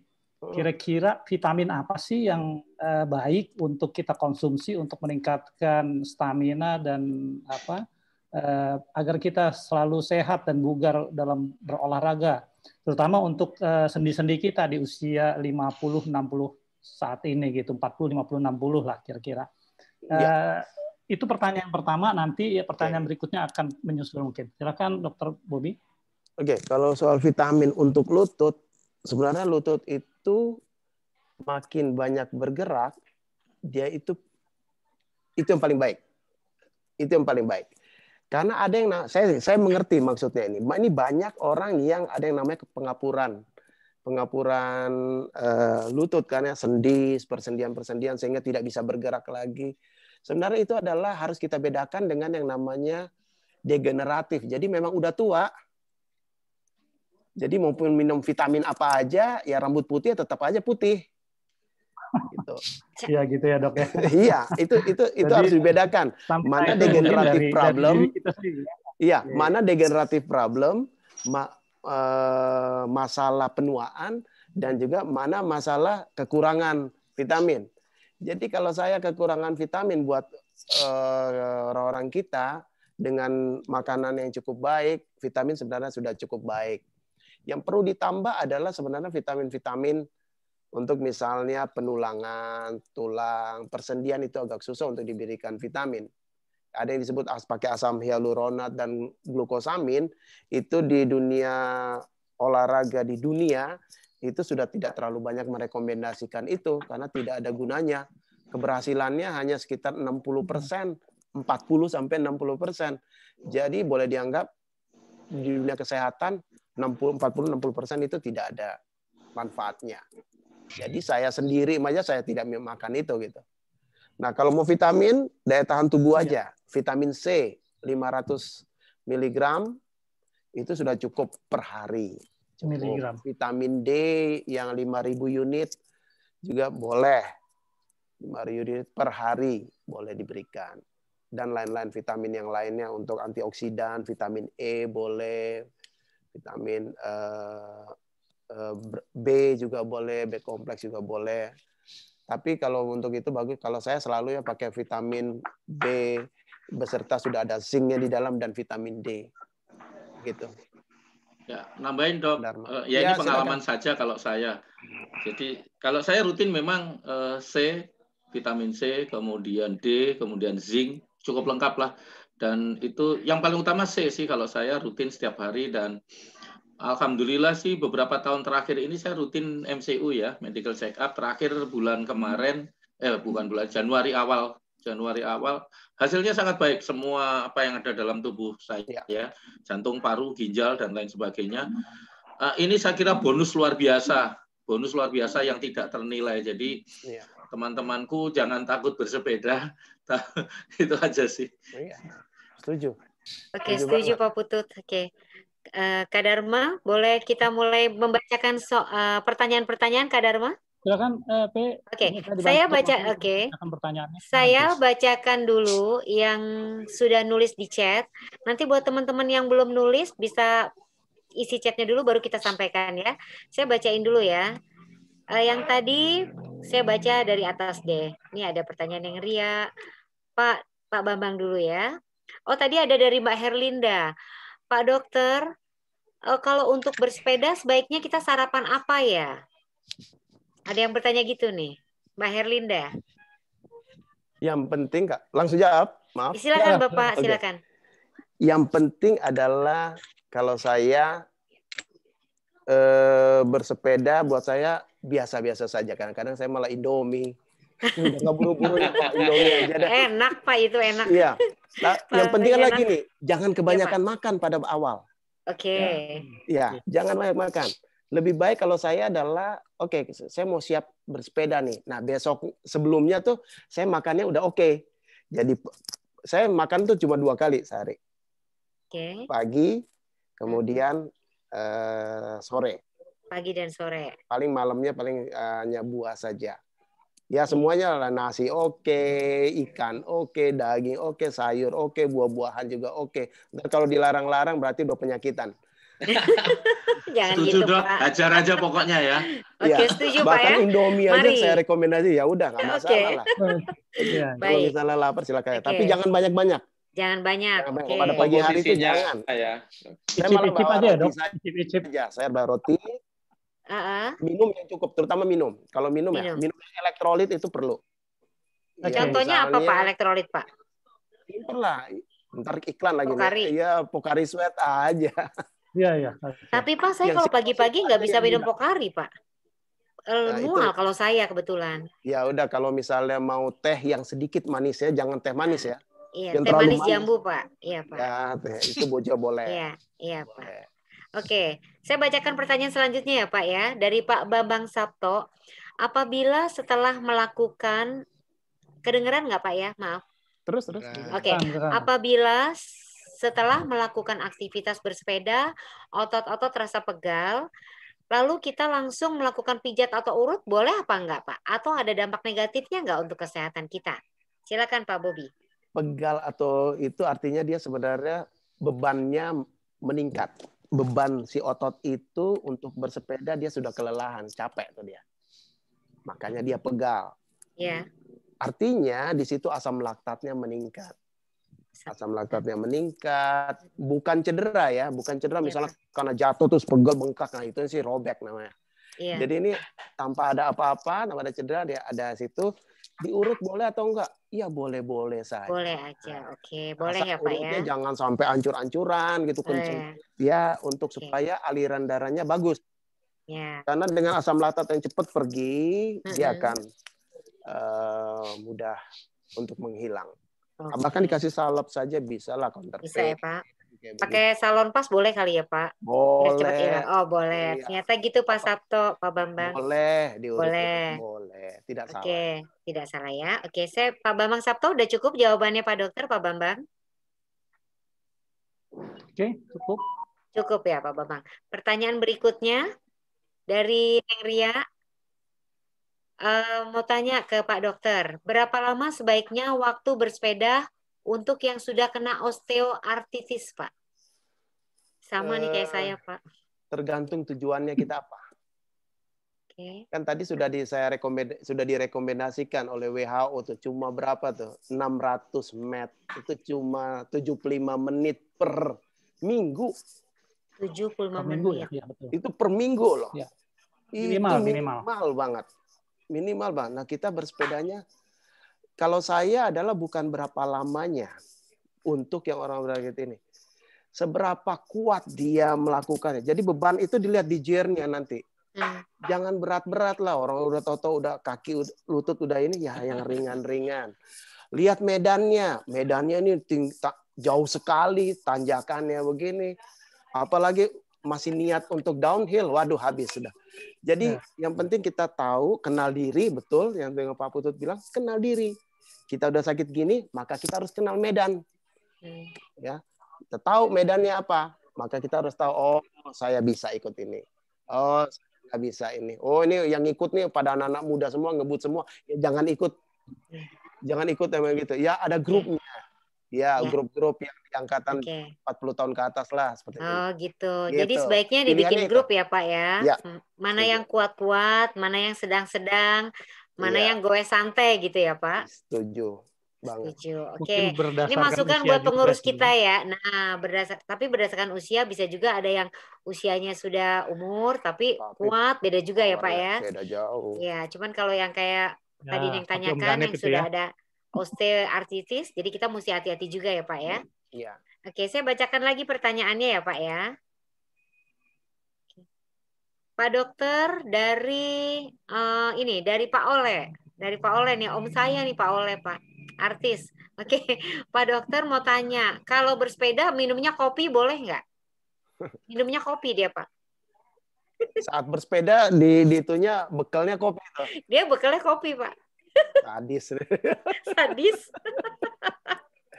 Gini. Bawa termos dia, Pak.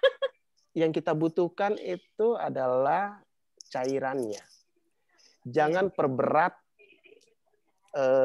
saluran ini, ginjal kita ini untuk menyerap air. Nah, jadi kalau sudah terlalu banyak, kalau saya malah ada yang penting adalah elektrolit. Jadi minuman air biasa, air putih, ya dicampur ada rasa-rasa lemon, jangan rasa-rasa kopi. Terlalu pekat lagi, wah saya kopi tubruk, waduh. Kopi ya. Kopinya 4 berat ya, Pak ya. Anjuran saya, janganlah. Mungkin berhentinya aja. Pada saat berhenti, silakan. Tapi kalau pada saat di sepedanya itu, di situ bukan kopi, tapi harus air mineral. Air putih atau air elektrolit tadi ya, Pak ya? Iya. Oke, pertanyaan selanjutnya. Pak Ole udah jawab ya, Om ya, Om Ole ya. Jangan kopi, Om. Air putih sama boleh bawa cakwe. Oke, pertanyaan selanjutnya dari Pak Ervin Prabowo. Pak Dokter, apakah olahraga pada malam hari itu sehat? Kebetulan juga pernah beberapa kali goes malam. Lalu misalnya kayak olahraga basket outdoor, sepeda, lari, atau tenis. Sehat nggak, Pak Dokter? Di sisi lain ada yang sehat, di sisi lain ada yang punya resiko. Jadi bukan dia tidak sehat, olahraga ya adalah yang penting mengolah badan, kan bukan melihat waktu. Dia tidak melihat waktu, tapi dia mengolah badan. Raga ini kan badan, ya. Selama kita berolahraga mau malam juga boleh, Jadi nggak ada masalah. Di outdoor juga boleh malam. Tetapi ingat, terutama kita yang sudah begini, apalagi bersepeda, mata itu sangat diperlukan. Apalagi jarak jauh. Kita lagi bersepeda cukup cepat, ada motor tidak pakai lampu. Misalnya. Itu yang bahaya. Jadi resiko yang saya lihat adalah lebih berbahaya. Kalau bersepeda saya lebih tidak suka malam. Karena pertama saya sadar diri, mata saya sudah berkacamata, malam sudah mulai rabun, resikonya akan meningkat tinggi. Mungkin tidak akan celaka, tidak, tapi resikonya meningkat. Nah, saya nggak mau tingkatkan resiko hanya untuk mau olahraga yang bersepeda. Oke, baik Pak Dokter. Mungkin Pak Putut yang ingin jawab tentang malam. Pak Putut mau menambahkan mungkin? Ya, kalau saya sih batasan malamnya jam berapa begitu. Oke. Kalau misalnya sampai jam 9 malam, Pak, misalnya ya, itu berangkat kalau menurut sepedanya saya masih sore. oke. Masih Ya, oke ya, Pak masih ya? oke. Tapi Oke. balik lagi Ya. tadi seperti yang selalu saya sampaikan, kenali diri kita. Iya. Kemampuan setiap orang tidak sama. Iya. Ya. Udara malam biar bagaimanapun itu beda dengan ketika siang atau sore hari. Kalau saya selalu kalau sudah di atas jam 8, jam 7 lah ya, di usia-usia sekarang ini, saya selalu melengkapi diri dengan apa yang disebut windbreaker. Oh ya. Windbreaker ya, vest windbreaker, gitu. ya. Kebetulan kalau saya tahun kemarin sih enggak ya, karena enggak boleh PSBB, jadi saya setiap tahun itu biasanya saya mudik dari Tangerang ke Madiun, itu karena siangnya puasa, saya biasa bersepeda malamnya tuh sampai jam 11 malam. Bapak sepedaan gitu ke Madiunnya? Iya. Oh, Masya Allah. Jadi karena puasa, jadi pagi biasa saya 75 km, sorenya saya 50 atau 25 km. Rata-rata siang lah ya, siang itu 100 km. Nah, malamnya itu 50 sampai 75 km. Itu biasa saya selesaikan sampai jam 10, jam 11 malam. Nah, itu saya lengkapi diri saya dengan windbreaker, penahan angin itu, plus tadi yang Dr. Nelwan sampaikan untuk keselamatan, ya tentu melengkapi diri dengan sebaik mungkin. Lampu, pandangan kita kalau blur, memang kalau saya ya lebih sering istirahat juga sih malam. Lampu depan belakang harus dipastikan nyala supaya orang lain melihat kita. Gitu. Siap Bapak. Oke, masih ada pertanyaan lagi Pak Dokter? Sebentar. Pak Dokter, kalau bersepeda tuh suka tangan tuh kayak baal gitu nih, tadi pertanyaannya sama. Saya juga mengalami beberapa kali tangan saya serasa mati rasa gitu Pak. Kenapa ya Pak Dokter ya? Biasanya tangan kita itu menggenggam terlalu kuat. Terlalu kuat di stang itu membuat dia pembuluh darah kecil di ujung jari itu mencut. Sehingga aliran darahnya juga berkurang. Nah, disitulah kram. Ya. Oh gitu ya. Tapi itu nggak apa-apa ya Dok ya? Oh ya nggak apa-apa. Istirahat dikit, ya? gini-gini dikit. Gerak-gerakin ya? Gerak-gerak dikit, selesai. Tambahan boleh ya, saya juga kadang-kadang begitu. Ya, yang saya lakukan adalah ketika sudah mulai berasa, sambil gowes itu saya kebas-kebaskan begini. Ya, gantian gitu, relaksasi aja sih. Oh ya, jadi istirahat sebentar ya. Nah, sebenarnya sedikit aja nambahin. Kalau seandainya kita bersepeda, sebenarnya baiknya kita istirahat setelah berapa lama ya? Misalnya gitu, apa setengah jam sekali berhenti, lemesin kaki, lemesin tangan, atau 1 jam gitu? Pak Putut ketawa. Kita kan pemula, Pak. Bukan, enggak. Balik lagi kemampuan diri. Jadi nggak ada ukuran kilometer kalau saya. Ukurannya. Oke. Nggak ada ukuran kilometer. Ya, usia tua pun saya ada teman namanya Om John. Itu sudah 60-an. Kemarin terakhir keliling Kalimantan, saya pernah sama dia. 2 jam nggak istirahat sama sekali gitu. Gitu ya Pak ya. Itu kurang lebih ya di atas 50 km, kecepatannya 25, 30 bahkan kadang-kadang. Tapi ada juga yang baru 10 km ngajak berhenti. Ya, Dr. Nelwan mungkin bisa sampaikan dari aspek medis. Kalau saya kembali ke orang masing-masing sih. Kembali ke orangnya ya Pak, kemampuan tubuhnya ya Pak ya. Nggak tahu Dr. Nelwan dari aspek medis barangkali. Dari aspek medis adalah kalau orang yang baru itu kerja, artinya kalau dia sudah mulai, sampai kapan? Kalau dia sudah mulai rasa ngos-ngosan, pelankan dulu saja sepedanya. Terus goes, tapi pelan-pelan. Kurangi itunya, ringankan ininya gearnya, giginya bikin gigi rendah. Ringankan, artinya jantung kita tuh tidak kuat. Iya. Dia minta. Atlet ya Dok. Iya. Atletnya diraba, oh ini tinggi, dan biasanya sudah mulai, loh, kok ini merasa ringan nih pala, mata berkabur. Oh iya, udah mulai berkunang-kunang. Ya istirahat. Berhenti aja ya. Patokannya di situ. Tapi untuk memulai lagi misalnya gini, kadang-kadang kita perlu usaha. Boleh kita beradaptasi pada waktu kita, tapi kalau masih ringan ya. Beradaptasi pada saat kita bergoes, kita kurangi pelan-pelan, ini kita ringankan, goesnya kita pelankan, dan kembali membaik, ya sudah pertahankan situ. Pertahankan sampai benar-benar udah kayaknya udah segar, baru tambah pelan-pelan lagi, naikkan lagi. Saya sering gitu juga Dok. Siap. Satu lagi teman-teman, kalau biasa goes bareng, Jadi kalau ada teman yang diajak ngobrol kira-kira nggak fokus, itu artinya tandanya dia sudah error. Atau kalau diajak ngomong udah ya udah ajak minggir deh, jangan jangan diajak terus jangan ya. didorong. Ya. Oke. Mau ada pertanyaan lagi? Ajak tim mawar lah, mampir warung sama saya. Oke. Baik. Kita kembali kepada Dr. Nelwan. Ada pertanyaan lagi. Ini apakah himbauan bahwa batasan bersepeda sebaiknya jangan melebihi batasan heart rate 220? Itu benar nggak, Dok, ya? Dikurangi umur kita. Apakah memang harus dipatuhi atau tidak? Ya, gini, kembali lagi sebenarnya kalau heart rate begitu, maka dia akan ada gejala klinis. Ya udah sesak, udah jantungnya debar-debar atau apa. Nah, itu berhentilah. Harus berhenti ya, Dok. Iya, harus dikurangi, dipelani. Buat saya tadi jangan berhenti tapi dikurangi.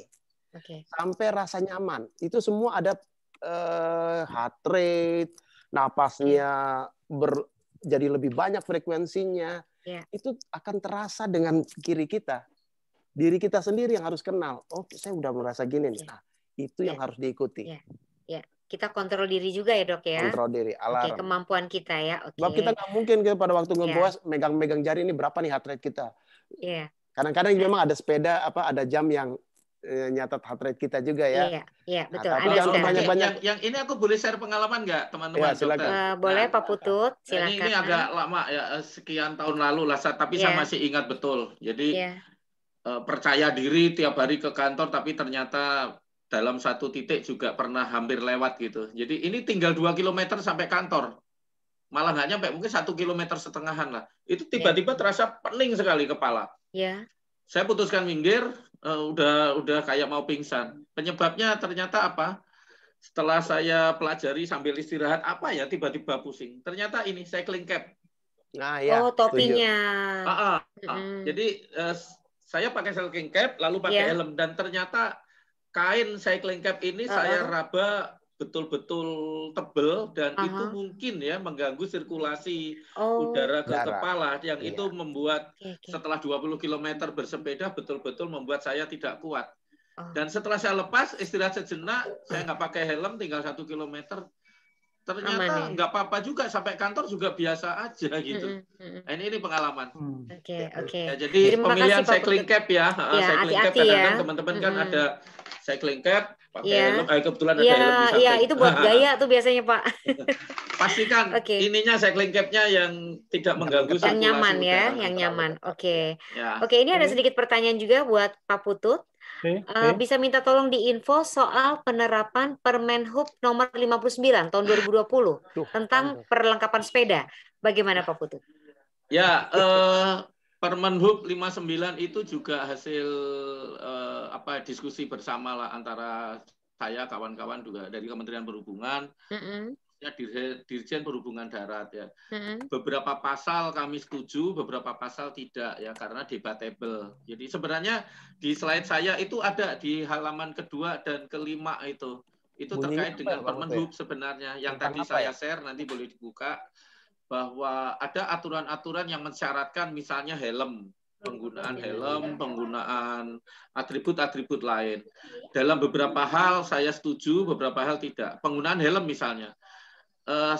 Betul, saya sangat menyarankan menggunakan helm untuk safety, untuk keselamatan. Tetapi bukan sebuah kewajiban yang dituangkan dalam undang-undang.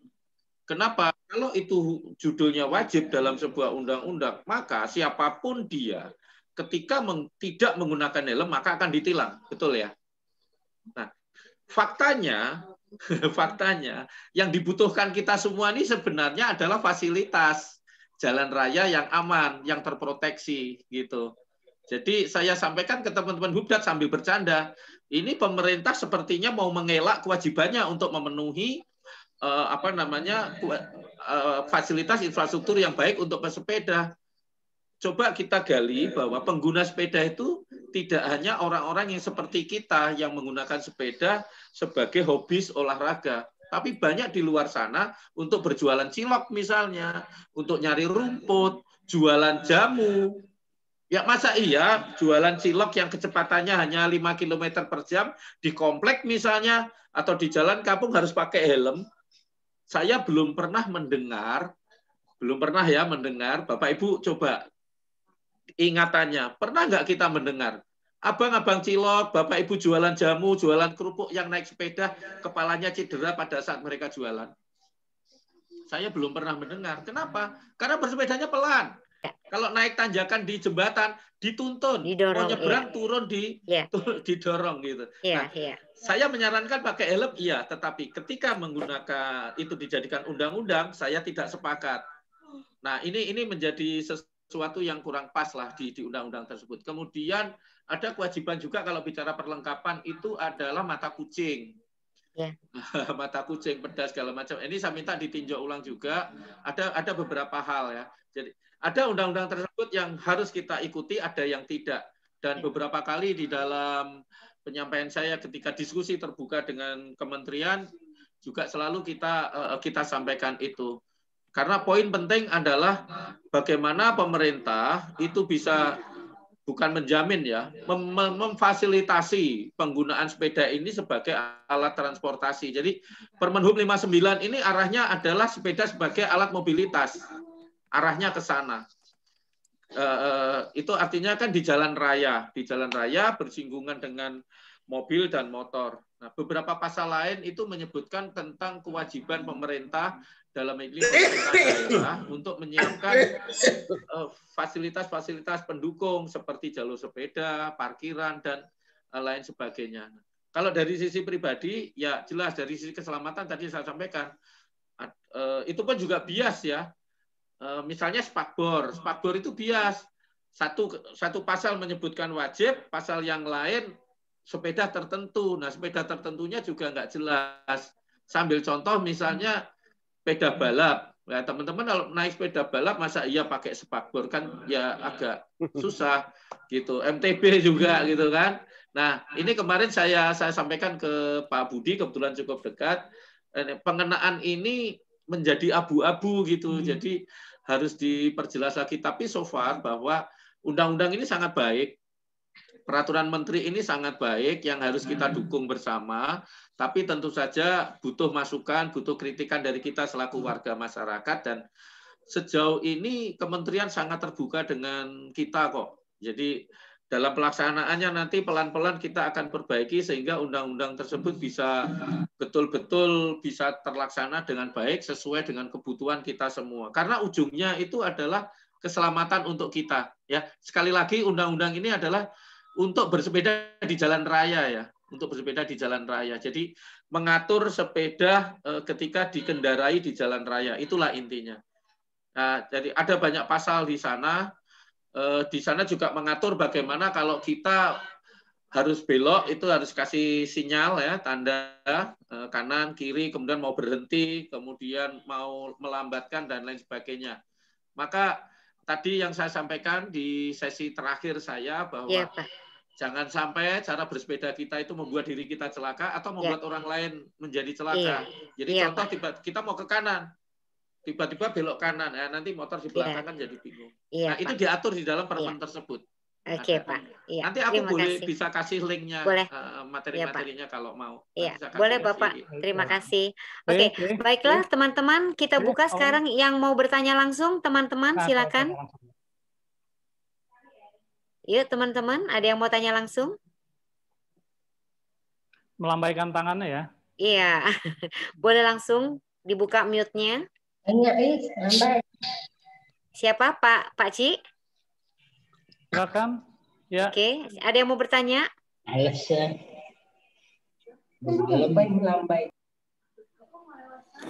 Tadi Mbak siapa? Itu ada Pak Ari. Pak Ari atau Pak siapa? Ya, Ari. Oke, Pak Ari, silakan Pak Ari. Saya ke Pak Dokter nih. Selamat malam Pak Dokter. Malam. Terima kasih Pak Dokter. Ini saya seneng banget kalau masa naik sepeda nih minum. Tapi saya senengnya minum air es nih Dok. Bagaimana ini Dok? Halo Pak Ari. Sama Pak Ari dan Tommy. Tommy bawa es batu Pak Dokter. Baning juga. Iya. Ini mau ke Pak Dokter ya? Oke, Pak Dokter silakan. Terima kasih Pak Dokter. Minum air sebenarnya nggak apa-apa. Nggak apa-apa. Nggak ada masalah. Oke. Yang bahaya adalah mendinginkan yang terlalu mendadak adalah bagian-bagian yang kita habis misalnya overheat gitu ya. Sangat panas sekali, lalu tiba-tiba kita mendinginkan badan dengan es gitu. Nah, itu permukaan badan itu lebih luas sehingga kita pembuluh darah di ujung itu akan mengecil, berkontraksi. Nah, itu aliran darah ke dalam apa itu juga akan berkurang. Oke. Nah, itu enggak. Tapi kalau cuma minum boleh. Oh, minum nggak seger apa-apa. Kan? Contohnya seger aja lah. Kalau habis minum pusing, nah itu yang bahaya. Oke, boleh dilanjutkan Tommy dan Pak Ari, Mbak Ning. Ada lagi yang mau bertanya teman-teman? Teman-teman silakan bertanya langsung. Kalau nggak ada, boleh aku share lagi ya. Bisa saya tadi tambahkan boleh satu. Pak Bobi silakan. Denyut nadi. Oke. Ya memang untuk denyut 20 tadi, saya tadi sebelum terangkan, memang itu bisa dikurangi dengan usia kita. 20 dikurangi usia kita. Iya, 220 kurang usia kita kali per menit. Iya. Misalnya 220 usia 30. Oke. Maka heart rate-nya itu adalah 190 kali per menit. Ini adalah angka detak jantung maksimal yang harus kita dapatkan saat berolahraga. Ya. Oke, yang itu ya berarti ya. Guidance-nya itu ya Pak ya. Jangan melewati gitu ya Dok. Jangan melewati. Jangan lewat ini. Tapi biasanya itu adalah terasa di kita juga. Waduh, kita tuh makin tegang, kepala tuh makin tegang. Biasanya dada makin penuh, sesak atau apa. Nah, itu sebenarnya tanda. Lihat aja nadinya biasanya udah tinggi. Ya, pening. Iya, Dokter. Oke, terima kasih teman-teman. Ada lagi yang mau bertanya? Satu orang lagi mungkin? Saya bertanya, boleh? Boleh, Kak Dharma, silakan. Untuk Mas Putut nih. Ya, Kak Dharma. Saya lihat beberapa teman itu kalau belum bersepeda tuh style dulu ya sepedanya. Terutama jarak antara kaki dan pedal, terus juga handle-nya, kemudian juga stangnya itu apa segala itu. Nah ini bagaimana Pak Putut ukuran yang baik dan benar untuk postur tubuh kita sendiri gitu tentunya ya. Untuk ukuran tersebut Pak Putut. Kita namanya pemula banyak yang belum paham tentunya. Ya. Silakan Pak Putut. Sebenarnya ada yang lebih ahli di sini, ada Mas Tony. Secara umum begini, simpel saja bahwa sepeda itu layaknya sebuah pakaian. Gitu dulu. Kalau kegedean tidak nyaman, kesempitan nggak enak. Gitu ya. Terlalu ketat misalnya, terlalu kecil, itu akan membuat ya kita nggak enak aja. Sama dengan sepeda juga gitu. Maka sebelum kita setel tadi, kalau kita bicara, gini kita sudah bicara masuk ranah hobi ya. Kalau kita sudah termasuk ranah hobi, itu kita bicara ukuran sepeda. Sepeda balap MTB itu beda cara ngukurnya. Kalau sepeda lipat relatif cocok untuk semua ukuran orang ya. Sepeda lipat itu paling gampang lah. Hampir gampang, paling tinggal nyetel ukuran handlebar, ukuran seat post itu udah cukup. Tapi kalau kita bicara MTB, bicara balap apalagi, itu betul-betul ukuran frame harus sesuai dengan tinggi kita. Saya ambil contoh misalnya kalau saya 173 cm, insim saya cukup tinggi, maka ukuran MTB sepeda balap saya itu 52 gitu. Kalau MTB saya akan ngambil di range 17. Nah, ini pun juga mesti di setel lagi panjang stemnya, kemudian seat postnya ya. Seat post itu untuk menentukan ketinggian saddle. Nah, kalau saya sih paling gampang adalah ketika MTB ya, ngomong MTB, saya biasa berdiri di samping sepeda, di samping pedal gitu, di samping sepeda saya. Di ketiak saya ini saya lekatkan pada saddle. Nah, sedikit di ujung jari ini pas pedalnya, pedal posisi yang pedal kanan itu paling bawah ya, atas bawah, pedal paling bawah itu di sebelah kanan. Ini saddle saya giniin, ya kurang lebih Di ruas jari terakhir ini saya tempatkan gitu. Jadi ketika ngayuh, pada saat posisi kaki kanan misalnya di bawah, itu tidak lurus sama sekali, tapi masih ada lekukan lutut sedikit gitu. Kira-kira seperti itu. Sepeda balap beda lagi sedikit ya. Nah ini nanti agak susah menjelaskan dalam forum begini ya. Tapi bisa dirasakan kok, bisa dirasakan. Artinya ketika kayuhan kaki ini terlalu lurus, itu nanti akan terasa agak tidak enak di baliknya lutut kita, lutut bagian dalam ya, itu tidak enak ketika kita di bawah sekali gitu. Atau kalau saddle-nya terlalu rendah, itu di pangkal paha juga nggak enak karena tekanannya akan menjadi sangat berat. Jadi teman-teman, bersepeda yang benar, mohon Dr. Nelwan nanti luruskan kalau saya salah, bersepeda yang benar, sejauh apapun, secepat apapun sesuai kemampuan kita, yang kita dapatkan hanya rasa lelah, capek. Kalau ada rasa sakit, artinya ada yang salah. Baik cara kita bersepeda, atau mungkin bersepeda kita yang kurang pas. Gitu ya. Jadi, kalau setelah bersepeda sekian puluh kilometer misalnya, ada rasa sakit di bagian tubuh kita, itu pasti ada yang keliru. Mungkin cara kita bersepeda yang keliru, mungkin settingan sepedanya yang keliru. Nah, ini ya. Jadi yang ada itu adalah lelah, capek kalau touring berhari-hari. Makanya ada orang-orang yang bisa touring ribuan kilometer seperti Mas Tony keliling Indonesia dengan Mbak Camelia, dia nggak sakit, tapi hanya dapat rasa lelah, makan enak, nyaman, yang cukup, tidur, bangun tidur, bugar lagi, gowes lagi 100 kilo, 150 kilo hari itu bisa lagi. Artinya hanya dapat rasa lelah. Ya, sekali lagi itu. Kalau ada setelah bersepeda ada bagian sendi atau apa yang sakit tidak enak, pasti ada yang keliru di situ. Ya entah bagian mananya itu yang harus digali. Gitu sih kurang lebih Pak Dharma. Oke, Pak Putut, terima kasih banyak. Nanti bolehlah belajar sama Mas Tony, itu ahlinya itu, Mbak Vita juga itu sebenarnya ngerti walaupun Mas Tony mungkin boleh sharing juga, Mas Tony? Enggak. Mas Tony sekali-sekali boleh ikut goes dong bareng pedal. Mas Tony maunya antar pulau. Oh gitu. Aduh, keren banget hari ini. Baiklah teman-teman semua. Saya buka video saya dulu. Baiklah teman-teman semua, hari ini keren banget ya. Kita dapat sharing banyak banget. Benar nggak teman-teman? Ya, betul ya kan? sekali. Keren banget ya. Saya dapat ilmu banyak banget dari Pak Putut, dapat bekal masalah kesehatan dari Pak Bobi Nelwan. Hari ini rugi yang nggak ikutan dari pedas, rugi yang nggak ikut gitu ya. Tapi tenang aja, karena kita di videoin, di record maksudnya acara hari ini. Jadi nanti kita bisa tonton bareng-bareng lagi. Begitu ya. Kak Dharma, ada lagi yang mau disampaikan? Mungkin resumenya dari talk show hari ini? Oke, saya lihat sebentar resumenya. Ya. Apa yang disampaikan oleh Mas Putut tadi saat awal adalah kenalin cara bersepeda, kenalin sepeda Anda. Jadi kegiatan apa yang kita akan lakukan? Sedapat mungkin itu layak atau kita perhatikan remnya, kita perhatikan usia, ban, dan segala sesuatu yang berhubungan dengan sepeda. Kemudian yang kedua adalah kenalin diri kita, faktor kesehatan itu. Artinya dengan diri kita siap untuk bersepeda. Jangan paksakan diri kita ketika kita tidak kuat.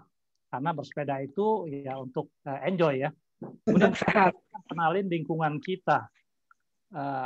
Dan keempat adalah keselamatan di jalan. Pastikan diri kita aman, patuhi lalu lintas, sopan santun bersepeda. Kemudian juga saat ini kan sedang ada pandemi COVID-19, artinya prokes tetap kita lakukan gitu. Kemudian kalau resume dari Dr. Nelwan tadi, bersepeda itu nikmat, ya. Terus sedapat mungkin kita bawa untuk enjoy, untuk bersepeda. Artinya di sini ada tujuan mungkin untuk menambah agar kita lebih bersemangat bersepeda itu ada tujuan. Tujuannya antara kita nanti ada di sana kuliner, terus silaturahmi, foto-foto sampai menikmatin suasana lah mungkin gitu ya. Terus bersepeda meningkatkan metabolisme tubuh. Terus sirkulasi oksigen juga ke otak jadi baik. Terus memperkuat jantung kita, memperbaiki imunitas kita, memperbaiki otot-otot kita. Jadi kalau otot-otot kita terasa pegal, artinya otot kita ini sedang bekerja. Dan ya kalau nanti ada pegal, bolehlah diusap dengan sedikit balsam mungkin. Kemudian mengurangi lemak dalam tubuh dan menurunkan berat badan, mengecilkan perut. Terus juga, nah ini yang perlu diingat ketika kita ingin bersepeda, kalau nanti perjalanan agak jauh, mungkin kita siapkan snack lah, apalah yang makanan kecil yang bisa kita sambil berjalan kita bisa makan gitu. Kemudian satu lagi yang saya tambahkan bahwa di bersepeda itu 1 minggu minimal tadi 75 ya. Menit ya. 70 menit ya, kita lakukan minimal itu. Iya. Dan sesuai dengan kebutuhan kita tentunya. Betul. Demikian yang dapat saya rekod dari beberapa penjelasan tadi. Silakan kalau ada yang ditambahkan, P. Oke, rasanya udah dirangkum semua sama Kak Dharma. Ketua kita ini ada yang mau ditambahkan? Cukup ya. Oke, baiklah. Teman-teman semua, hari ini senang banget. Seperti yang tadi saya bilang bahwa kita dapat pelajaran banyak dari Pak Dokter Bobi Nelwan, spesialis ortopedi, dan Pak Putut selaku ketua Bike to Walk. Ini keren banget loh. Masa sayang ya, saya baru ikutan goes. Tadinya pengen Bike to Walk juga nih rencananya. Oke, secara acara inti sudah selesai. Kita semua dari pedal, saya dan pedal teman-teman semua mewakili ucapan terima kasih sebesar-besarnya buat Pak Dr. Bobi Nelwan dan Pak Putut Sudaryanto sudah berkenan sharing malam ini. Kita semua say thank you dong buat guest speaker kita malam ini. Ya. Terima kasih. Terima kasih Dokter Bobi. Terima kasih Pak Bobi Nelwan. Sehat-sehat selalu. Oke. Pak Kita akan screenshot bersama dulu dengan Pak Dokter dan Pak Putut. Coba dibuka dulu semua kameranya. Saya akan screenshot. Mbak P, sorry, mungkin ada yang belum cek di room chat. Saya sudah sampaikan 2 materi ya. Link materi yang tadi sama yang Permenhub sesuai permintaan. Boleh di-download di sini. Boleh, nanti kita download ya Pak Putut ya. Yuk semuanya tolong dibuka ininya kameranya biar kita saya screenshot. Teman-teman jangan Neng keluar Ria dulu ada ya. Neng Ria. Teman-teman dan keluar dulu karena kita masih ada acara yang menarik banget buat pedal semua. Boleh dibuka kameranya, Neng Ria, belum, Pak Imam. Udah. Aku masa belum sih, udah. Oke. Oh, ini nggak muncul nih kameranya dibuka. Saya udah belum, Pak. Udah, Pak Johnston ganteng banget. Aku udah kan, Aku udah kan. Belum muncul gitu. Videonya belum dibuka. Week-nya yang belum dibuka. Sekarang semua tolong jempolnya diangkat dulu. Yo, jempolnya diangkat, lambaikan tangan bahwa acara hari ini oke gitu ya. Saya akan screenshot dulu ya. 1, tenang dulu. Bentar ya. Aku simpen. Bentar. Jempol angkat. Ya. Tenang.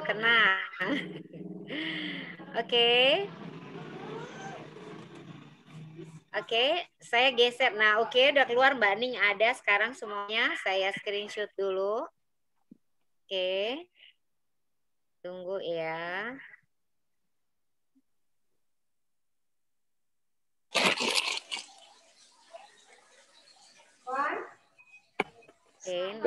Sebentar, saya geser dulu. Yang sebelah kanan yang belum dapat kita geser ya. Oke, di sini ada Pak Tata, ada Arfi, ada Abi, ada Bambang, ada Pak Erwin Prabowo. Semuanya saya screenshot dulu ya, sebentar, ditunggu.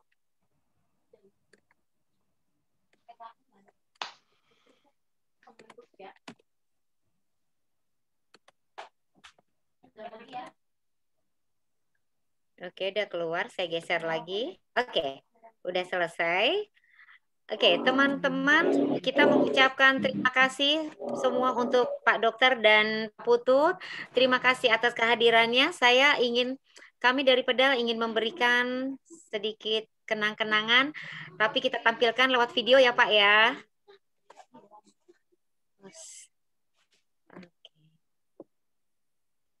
Bentar. Ii bisa di-share nggak videonya? Hanya host yang bisa ini. Hah? Bentar. Masa sih? Bentar. Saya nggak bisa ini, nggak bisa share. Nggak bisa share video. Coba, udah. Coba ya, sebentar ya. Tunggu. Sebentar.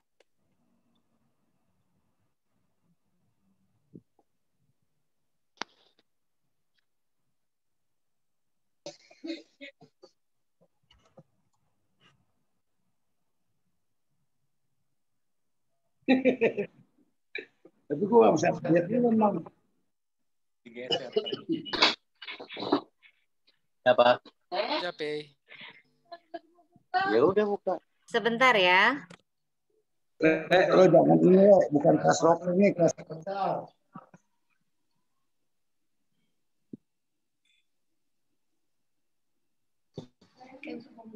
Tak, termasuk lo.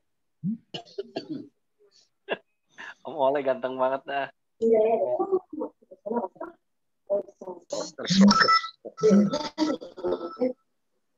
Kayak ex-terus. Rocker game. Benar rocker oleh. Direkam nih. Gimana, Ircam? Sudah bisa videonya untuk ditampilkan?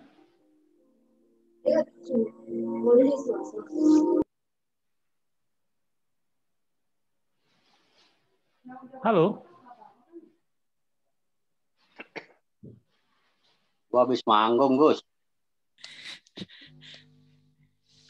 Filenya ada di P, Mas. Tadi udah saya kasih P. Manggung Kampung Rawa. Oh, Agustiar, tolong, kita masih ada tamu kita, nanti kita bicara lagi.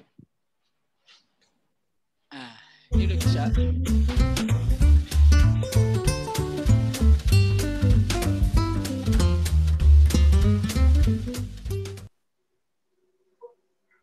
Oke, ya. Yang buat Dr. Nelwan, Bobi Nelwan.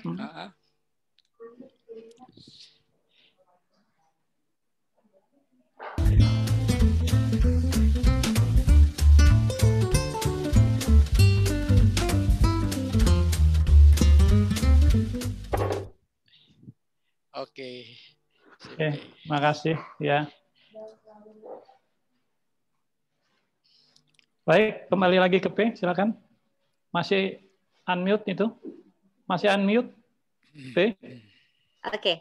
Baiklah Bapak dan Ibu semua, teman-teman semua, Pak Putut dan Pak Bobi, terima kasih banyak. Dari Pedas kami hanya bisa memberikan sebuah plakat sebagai ucapan terima kasih dan souvenir berupa kaos jersey dari Pedas. Terima kasih Pak Putut dan Pak Bobi. Terima kasih. Terima kasih Pak Putut. Sukses dan sehat selalu Pak Bobi dan Pak Putut. Amin. Terima kasih selalu ya. Bapak Ibu mohon maaf kalau ada yang kurang ya. Ya, Pak Putut dan Pak Kapan-kapan Bobi. bersepeda bersama. Siap. Kali kita sharing lagi ya Pak ya. Pak Putut.